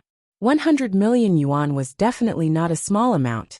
Some large-scale enterprises only had tens of millions of registered capital, but Qin Haodong took it out calmly, as if it were 1,000 yuan. Qin Haodong said, "Don't worry. I didn't steal or rob the money. It's legal and above board." Wang Rubing pushed the card back to him and said, "Even if you got the money legally, Grandpa, Grandma, Dad and Mom can't accept it. Mom is still using the money you left last time for you to get married." Qin Haodong grabbed the card and stuffed it into her hand. "Just take it. It's a good time to get married. Who would want to spend money?" Wang Rubing hesitated for a moment and finally put the card in her bag. Then she glanced at Han Jiyu, whose cheeks were red. She glared at him and said, "How can you say that in front of a girl? Will you die if you don't pretend?" "I'm not pretending. I'm telling the truth." Qin Haodong said, "Sister Mayor Li, come to my house after dinner." Li Changji said, "Little Qin, forget it. We've wasted a lot of time in the capital this time. There are still many things to do at home." As the mayor of a city, he had a lot of things to do. Wang Rubing said with a sad face, "The train tickets and air tickets in the capital are too tight. Now I can't even book a ticket back to Jiangnan." in order to be in a hurry, and the imperial capital had a very strict limit on the number of cars from other places. They flew here instead of driving. Qin Haodong said, "It's okay. I'll help you with the plane. Just tell me when you want to go back." Li Changji said, "Of course, the sooner the better. Please wait a moment." Qin Haodong took out his cell phone and called Uncle Wang. Uncle Wang was in charge of receiving the Zhao family's private plane yesterday. Soon, he hung up the phone and said to Li Changji, "I've booked the plane. It will take off in 2 hours. Let's eat now, and then I'll send you to the airport." Wang Rubing reached out and pinched his waist. "Why are you always joking? Mayor Li is talking business with you." Qin Haodong grimaced and said with a wronged face, "Sister, why did you pinch me? I'm talking about business too." Wang Rubing widened her eyes and said, "Nonsense. I've just checked. There is no flight to Jiangnan in 2 hours." Qin Haodong said, "This is not a flight. It's my private plane. I've already told the air traffic control department. It will take off in 2 hours. After he said this, Wang Rubing's eyes widened and her mouth opened so wide that an egg could be stuffed in. It took her a long time to come to her senses and said, "Haodong, are you kidding? Sister, Mayor Li is here. How can I make such a joke with you? But where did you get your private plane?" Qin Haodong said with a smile, "I got it from my wife." "You're not serious." Seeing that Wang Rubing was about to lose her temper, Qin Haodong hurriedly said, "I'm serious. It's my girlfriend's dowry." Wang Rubing turned to look at Han Jiyu with a questioning look in her eyes. Qin Haodong said, "You don't have to look at Jiyu. This plane is not a gift from her family." Han Jiyu nodded and said shyly, "The plane is not my family's dowry. My family's dowry is a restaurant." Wang Rubing opened her mouth in shock again. She cursed in her heart. What the hell was going on? No wonder Qin Haodong just said that he could make money by getting a wife. It seemed that he was not joking. It seemed that it was really profitable. A restaurant and a private plane in the capital. How much would it cost? Qin Haodong's family sent him a plane and a hotel, and he had more than one girlfriend. Even though Li Changji rarely joked, he still couldn't help giving a thumbs up and saying, "Brother Qin, I admire you for being a man." At this time, Han Jiyu took out 2 golden cards from her bag and gave one to Li Changji and Wang Rubing. "Brother Li, Sister Wang, it's our first time meeting. I don't have anything to give you. This is the supreme card of our Greenhouse Ecological Club. With these 2 cards, you can come here for dinner when you arrive in the capital. The card has no limit. Please accept it." Wang Rubing quickly pushed the card back and said, "Sister Jiyu, I can't accept it. It's our first time meeting. This gift is too expensive." She had just experienced the high consumption here. Even the restaurants outside cost tens of thousands of yuan. The value of the supreme card with no limit was really immeasurable. Seeing that her gift was returned, Han Jiyu said anxiously, "Sister Wang, this card is really nothing. This club is my private property. In fact, it's also my dowry. If you feel embarrassed, you can take it as a gift from Haodong. It's just 2 food cards. Just take it." Qin Haodong then stuffed the 2 cards into Wang Rubing's hands. "Dowry again?" Wang Rubing's mouth was wide open. "By the way, I also have 2 cards here. Sister, take them. It's a red envelope for your wedding." Qin Haodong took out 2 black VIP cards from his pocket and gave them to Wang Rubing. "This is the supreme card of the Taotai restaurant. It has no limit. This is the supreme card of the Heaven Earth Trading Building. It has no limit. You can buy anything you need when you get married in the future. It's all free." Although Wang Rubing had just arrived in the capital, she had heard of the reputation of the Taotai restaurant and the Heaven Earth Trading Building.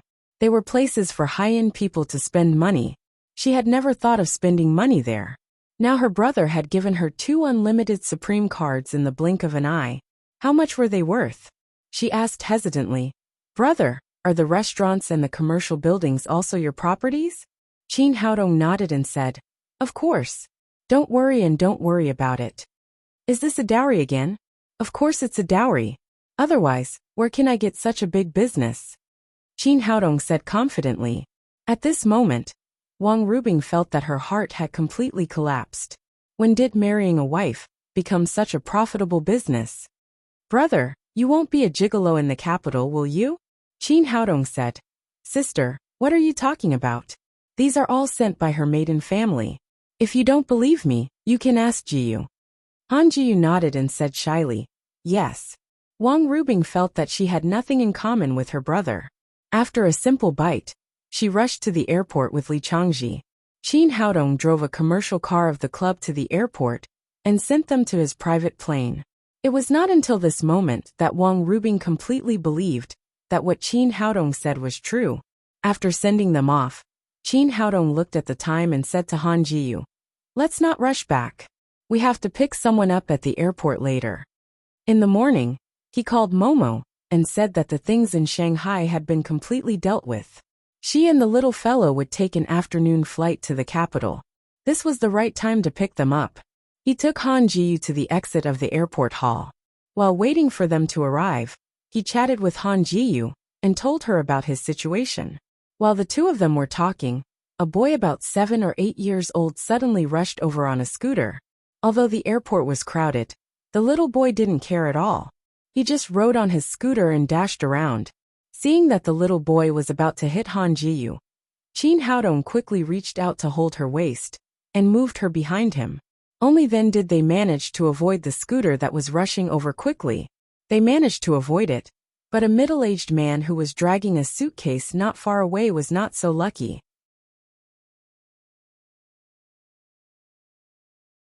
He was hit by the little boy's scooter. Whose child is this? Why is he riding a scooter at the airport? Where are the adults? Is there anyone who cares? The middle-aged man was hit for no reason, and he roared angrily. What are you shouting for? You won't die from being hit by a child. It's not a big deal. At this time, a young man in his 30s walked over. He raised his chin and had an arrogant look on his face. He was wearing expensive branded clothes and a large gold watch on his wrist. Behind him were 4 tall and strong bodyguards. Seeing the young man's momentum, the middle-aged man knew that he could not afford to provoke him. He looked at him bitterly and then left with his suitcase. The young man looked proud. He turned to the little boy and said, Son, continue to skate. Do whatever you want. Dad is here for everything. Han Jiyu was speechless and said to Qin Haodong with dissatisfaction, Why is he like this? How can he teach his child like this? Qin Haodong said, Some people think they are the best in the world because they have a little money. They even forget their surnames. Forget it, let's ignore them. He was now waiting to meet the little fellow and did not want to pay attention to such a playboy. After a while, a plane slowly landed from the airport, and then a large number of people rushed out of the exit. Soon, Qin Haodong saw Lin Momo and the little fellow. Tang Tang was also constantly searching in the crowd and saw Qin Haodong at a glance. Papa! Papa! After seeing him, the little fellow immediately broke free from Lin Momo's arms and ran to him happily. After seeing the pink and tender little fellow, Han Jiyu exclaimed, Haodong, is this your daughter? She is so beautiful, like a fairy in a fairy tale. While they were talking, the little boy on the scooter suddenly rushed over again. Because it was so sudden, the little fellow had no time to dodge, and they collided with each other with a bang. Although Tang Tang was much younger than the little boy, she had the Suzaku sacred body, and her body was much stronger than ordinary children. This time, she was fine, but the little boy flew out with the scooter.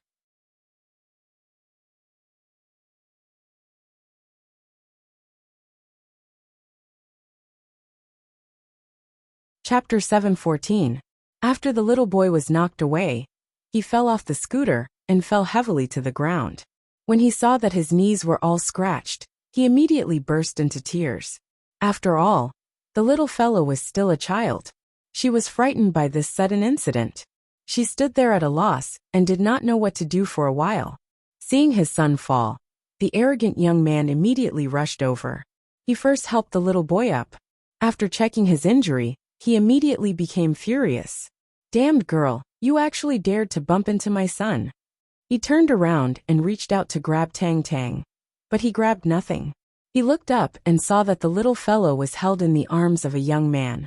Tang Tang hugged Qin Haodong's neck and said nervously, Papa, I didn't mean to hit him. It's not my fault. Qin Haodong patted the little fellow on the back and comforted her.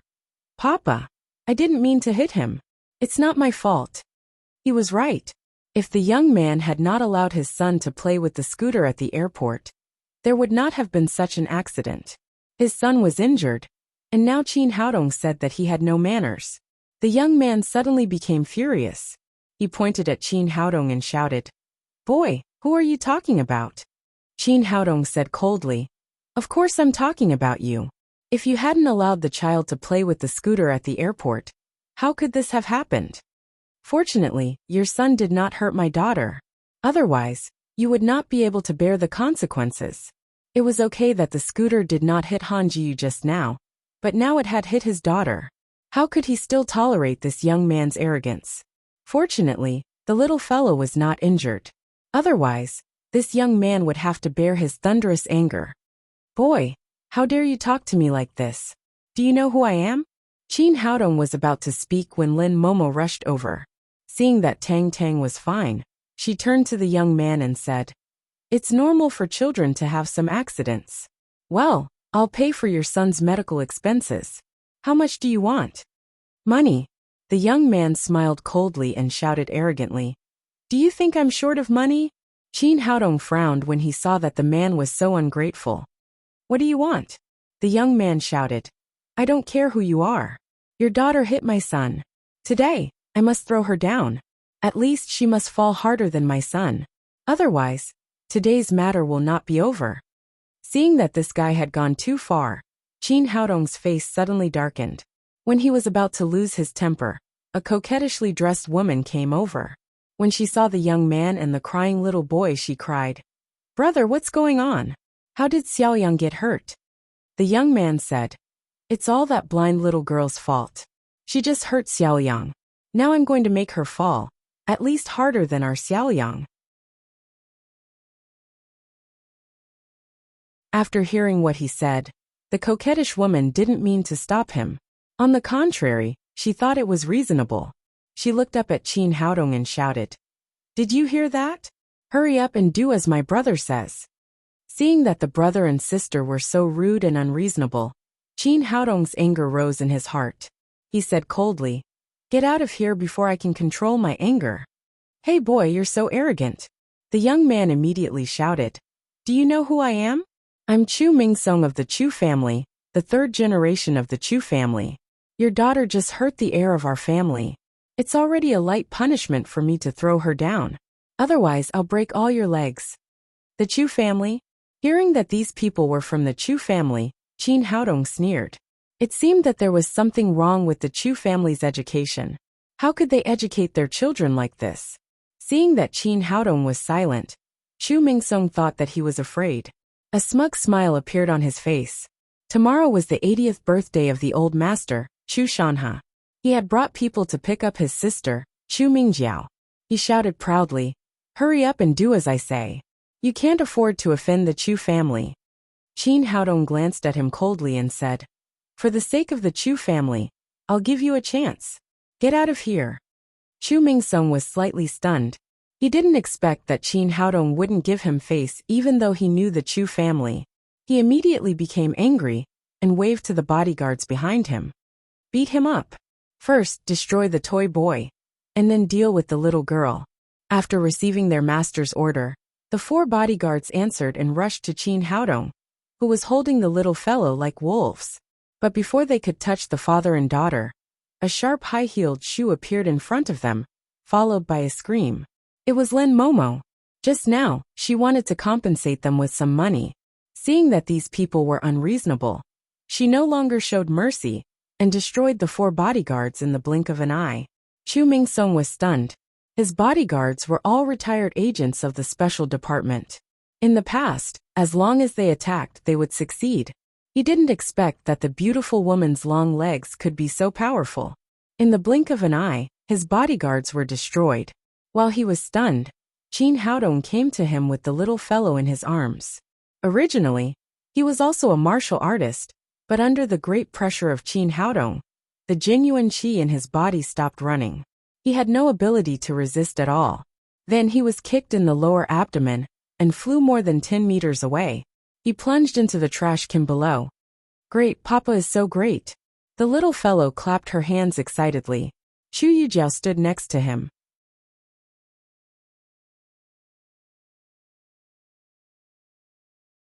Seeing her brother and the 4 bodyguards being beaten like dogs, she stepped forward and shouted, "Boy! How dare you touch the people of the Chu family? You're dead." Qin Haodong glanced at her coldly and said, "I won't hit a woman this time, but there won't be a next time." Chu Yujiao, who had always been arrogant, was so scared when she saw his cold eyes. She closed her mouth and did not say a word. Qin Haodong ignored these people and introduced Han Jiyu and Lin Momo. Then they got in the business car and rushed to the Tang sect. Qin Haodong drove, and the little fellow, Lin Momo and Han Jiyu sat in the back. "Auntie, you're so beautiful." After getting in the car, the little fellow immediately ran into Han Jiyu's arms. Han Jiyu was also very fond of this elf-like little fellow. She pinched her chubby little face and said, "Tang Tang is also beautiful. When you grow up, you will be more beautiful than me." The little fellow leaned against her ear and whispered, "Auntie, do you also like Papa?" Han Jiyu did not expect that the little elf would ask such a question. As a woman from a big family, although she did not care about this kind of thing, she had to consider Lin Momo's feelings. She could not help but blush and look to the side. When she saw that Lin Momo did not have any strange expression, she was relieved. "Auntie, it doesn't matter. I'm talking so softly that Mama can't hear me. You can tell me secretly." After the little fellow finished speaking, she looked at Han Jiyu with a pair of big watery eyes. She could not refuse this elf-like little fellow, so Han Jiyu could only nod slightly. Great, Papa found me a beautiful mama again."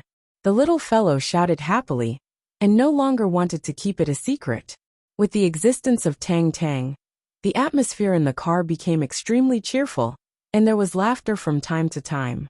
After Qin Haodong left, the bodyguards hurriedly got up and ran over to pull Han Mingsong out of the trash can. Han Mingsong threw away the banana peel on his head and scolded angrily. "Bastard! Do you think you're great just because you're a martial artist? How dare you hurt our Chu family? Just wait and see, I won't forgive you." After that, he took out his mobile phone from his pocket and quickly dialed his father, Chu Xianming. Chu Xianming had been very unhappy in the Chu family these days. Since Chu Xuanli was promoted to the 8th level of the Supreme Power Realm by Qin Haodong, his status in the Chu family had immediately risen. Whether it was the family master Chu Shanha or the other 2 elders, they all looked up to the eldest son. It seemed that they had the intention to pass the position of the family master to Chu Xuanli. Although he also bought a spirit culturing pill at the last auction and managed to raise his cultivation to the 7th level of the Supreme Power Realm, there was still a great gap between him and Chu Xuanli.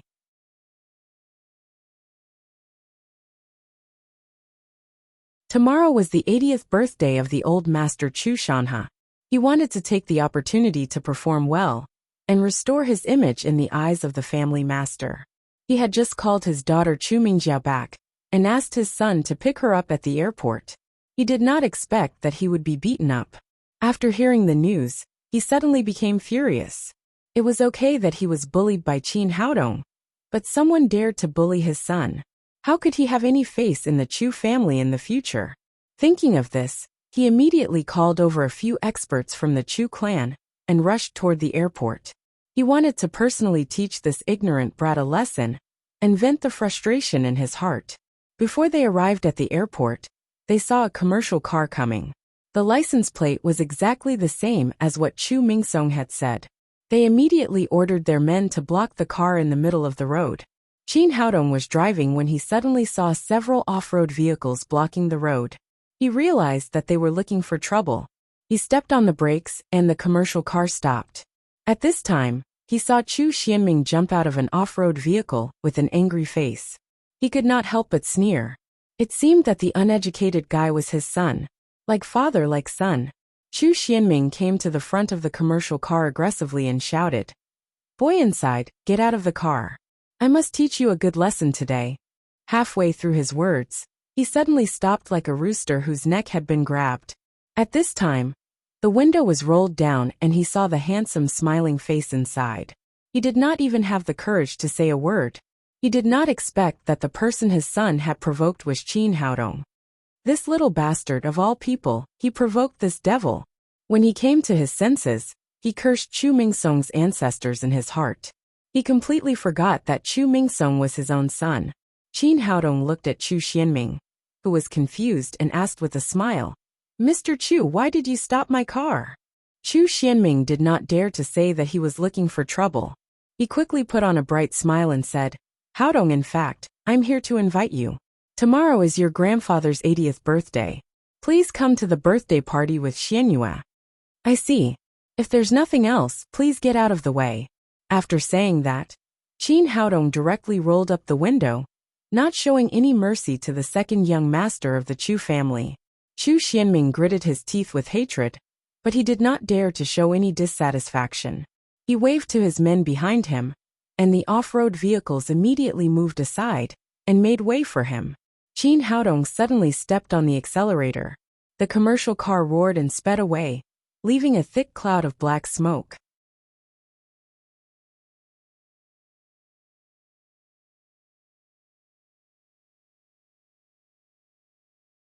Chapter 7:15. As the business car sped away, the smile on Chu Xuanming's face slowly disappeared, and his eyes were full of resentment. At this moment a few more cars came. After they stopped, Chu Mingsong jumped out of the car and ran to Chu Xuanming's side. He said, "Dad, where is that guy? Didn't you stop him?" Chu Xianming said with a gloomy expression, "Yes, but we can't afford to offend them." "Can't afford to offend them?" he asked doubtfully. "Other than the people from the 7 great families, is there anyone else in the capital that we can't afford to offend? He is Qin Haodong." "What? He is Qin Haodong?" Hearing that, Chu Mingsong was shocked at first, and then he said bitterly, "Dad, is our Chu family really afraid of such a guy? Let him step on our heads and do whatever he wants." Chu Xianming glanced around and saw that there was no one around. He said fiercely, "Of course not. This kid dares to look down on us. I must make him pay the price." Hearing that he could take revenge, Chu Mingsong said excitedly, "Dad, what do you want to do?" Chu Xianming said, "Although he is very strong, your father is not weak. He will definitely come to your grandfather's birthday party tomorrow. At that time, it will be a trap." After that, he asked the bodyguards around him to get in the car and return to the Chu family. Qin Haodong returned to the Tang sect with Lin Momo, the little fellow, and Han Jiyu. Chu Xianyue was sitting in the hall with a group of daughters-in-law and watching TV. Seeing that her son had brought back 3 beautiful women, she was overjoyed and welcomed them. It was the first time for Wei Yanran, Yan Feifei, and the others to see the little fellow. They immediately liked it. The little fellow was also very happy to see so many beautiful aunties. She shouted excitedly, "Second mom, third mom, Auntie Wan and so many beautiful aunties. Do you all like my papa? That's great." Qin Haodong quickly grabbed her, pointed to Chu Xianyue and said, "You can't call her auntie. She's your grandma." The little fellow said innocently, "Grandma? But shouldn't all grannies use crutches? This grandma is too young." Qin Haodong said, "You're talking about an old grandma. This is your real grandma. Hurry up and call her grandma." Although the little fellow was a little puzzled, she still called out obediently, "Hello, Grandma." "All right. Good. Let Grandma see my good granddaughter." Chu Xianyue liked Tang Tang very much. She held her in her arms and kissed her little face again and again. She had a son and now a granddaughter, which made her so happy that she could not close her mouth. Then Qin Haodong introduced Lin Momo and Han Jiyu to everyone present. After that, the little fellow became the core of the whole family. Everyone surrounded her and laughed. After a while, Zhang Tiniu ran in from outside and said to Qin Haodong, "Boss, Mr. Chu Xuanli is here." Hearing that it was his uncle, Chu Xianyue and Qin Haodong went out to welcome him and took him into another living room. After sitting down and chatting for a while, Chu Xuanli said, "Xianyue Haodong, tomorrow is the old master's 80th birthday. I specially came to invite you." Thinking that Chu Shanha was her father after all, Chu Xianyue sighed. She was about to agree, but Qin Haodong raised his hand to stop her. He said, "Uncle, it's the old master's birthday. Logically speaking, we should go back, but my mother was driven out by the Chu family. It's not appropriate for us to go back so casually, isn't it?" Chu Xuanli's heart skipped a beat. When he came here, Chu Shanha had already expected this. He knew that Qin Haodong was not an easy person to invite. It seemed that it was true. He said, "Haodong, the old master also said that it was indeed the Chu family's fault.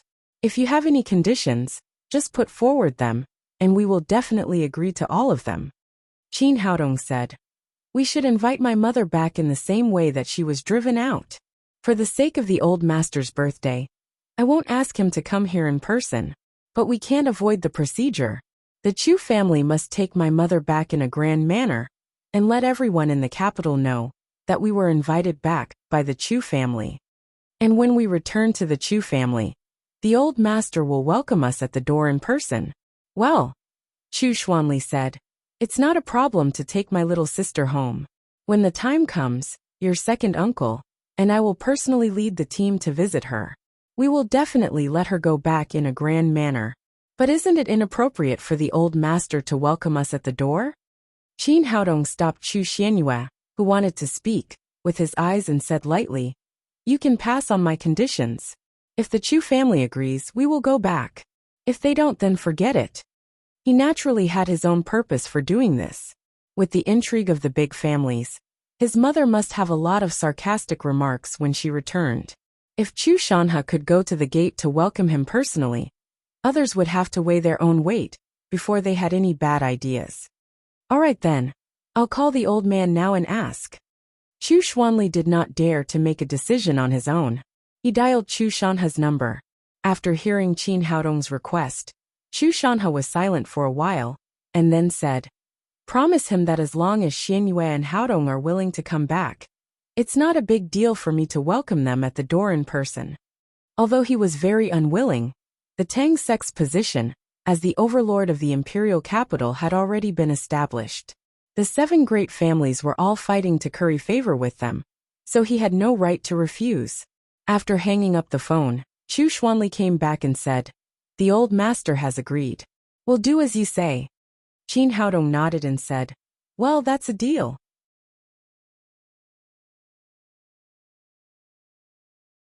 "I'll go back with my mother to celebrate her birthday tomorrow." Chu Xuanli turned around and was about to leave when Qin Haodong stopped him. "Uncle, come with me." After that, he greeted Chu Xianyue and took Chu Xuanli to the quiet room next door. At the same time, he asked someone to bring Chu Mingli, and Hui also called him over. Chu Xuanli was slightly stunned when he saw his son and daughter. It had only been a few days, but he felt that the 2 children had changed dramatically. Even their spirit and temperament seemed to be different. "Your cultivation has increased?" Chu Mingli nodded. "Cousin Tang Wilin helped us increase our cultivation ranks as soon as we arrived at the Tang sect, and he's completely stabilized over the past few days." Chu Minghui happily held her father's arm and said, "My brother and I have both improved by 3 levels. Cousin Haodong is really amazing." Chu Xuanli was shocked at first, but then he secretly rejoiced. It seemed that he had made the right decision to leave the 2 children in the Tang sect. If he had asked them to go back that day, they would probably have no future in the future. He said to Qin Haodong gratefully, "Thank you, Haodong. Uncle, don't be so polite to me. It's my duty to help my cousins." Chu Minghui said with a smile, "Cousin Haodong, why did you call us here? Do you want to help us improve our cultivation ranks?" Chu Xuanli glared at her and scolded, "You're talking nonsense again. Do you think improving your cultivation ranks is a game? It's easy to improve." Qin Haodong smiled and said, "Uncle, my cousin is right. Now I want to help you improve your cultivation ranks." He used to be a level 9 Supreme Power Master, so it was already the limit for Chu Xuanli to reach the 8th level of the Supreme Power Realm. But now he was a warrior at the early stage of the Yuaning realm, so it was not difficult for him to help the father and daughter go further. Chu Xuanli said doubtfully, "Haodong, can this work? Recently, our cultivation ranks have improved too fast and our state of mind can't keep up. Will it cause our foundation to be unstable, and we will be possessed by the devil? Qin Haodong said confidently. Don't worry, uncle. I'm sure that as long as I'm here, you won't be possessed by the devil. Chu Minghui also said, Yes, Dad, you must believe in cousin Haodong. He's very capable. The little girl now had a blind admiration for Qin Haodong. She felt that there was nothing her cousin couldn't do. Of course I believe in your cousin. I'm just asking casually. After saying that, Chu Xuanli sat down cross-legged on the ground. Chu Mingli and Chu Ming also sat next to him. Qin Haodong took out 3 spirit culturing pills for the 3 of them to take, and then began to help them improve their cultivation ranks. With his help, the genuine qi of the 3 of them quickly improved again.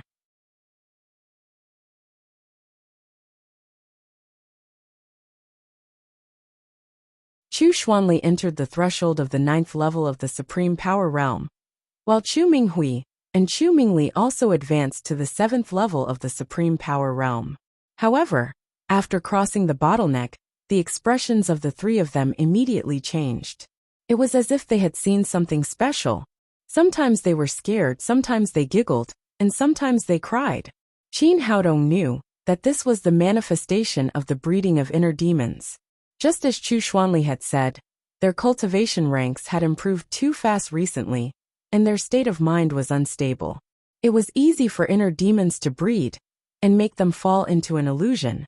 If they did not get rid of this situation as soon as possible, they would really be possessed by the devil. But this was naturally not a problem for Qin Haodong. He had already prepared for this. He stretched out his right hand, and the devil vanquishing wand appeared in his palm. After the devil vanquishing wand appeared, it immediately sensed the inner demons of the 3 of them.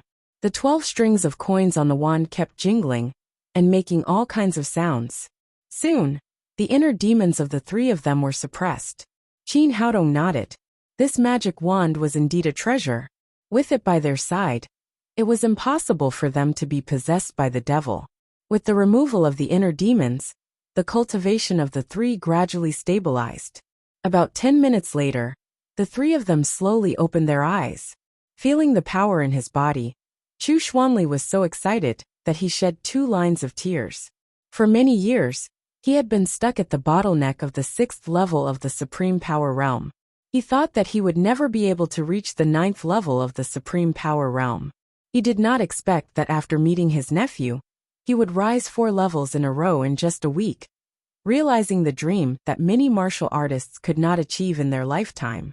Haodong, uncle and his family thank you very much.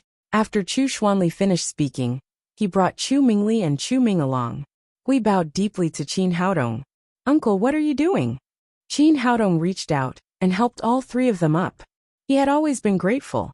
Since Chu Xuanli was good to his mother, he should be good to his family. Since tomorrow was Chu Shanha's birthday, he did not ask Chu Xuanli to stay, and asked Chu Mingli, and Chu Minghui also followed them back to the Chu family. After the father and son left, Qin Haodong returned to Chu Xuanyue's room.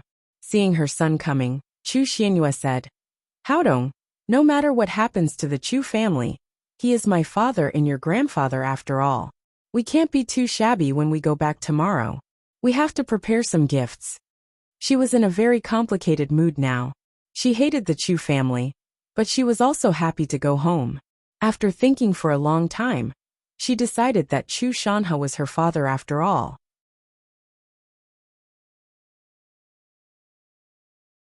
She had to prepare some gifts on his birthday. Qin Haodong said, Mom, you don't have to worry about this. I'll take care of the gifts. Well, I won't worry about it. Chu Xianyue used to be a strong woman. She had done everything by herself over the years, but now that she had such an excellent son, she left everything to Qin Haodong. Soon it was dinner time. The family had a lively meal. After the meal, Qin Haodong took the little fellow away from the girls and brought her into the cultivation room. The little fellow blinked her big eyes, looked at Qin Haodong and asked, Papa, what are you going to play here? You're tuning in to the Li Mei Sword of Destiny YouTube channel. We're so grateful for your support, and don't forget to subscribe to join us on this incredible journey through captivating stories. Your generosity through donations truly makes a world of difference. as it's the primary source of revenue that allows me to expand and enhance this channel for you. Thank you from the bottom of my heart for being a part of this adventure.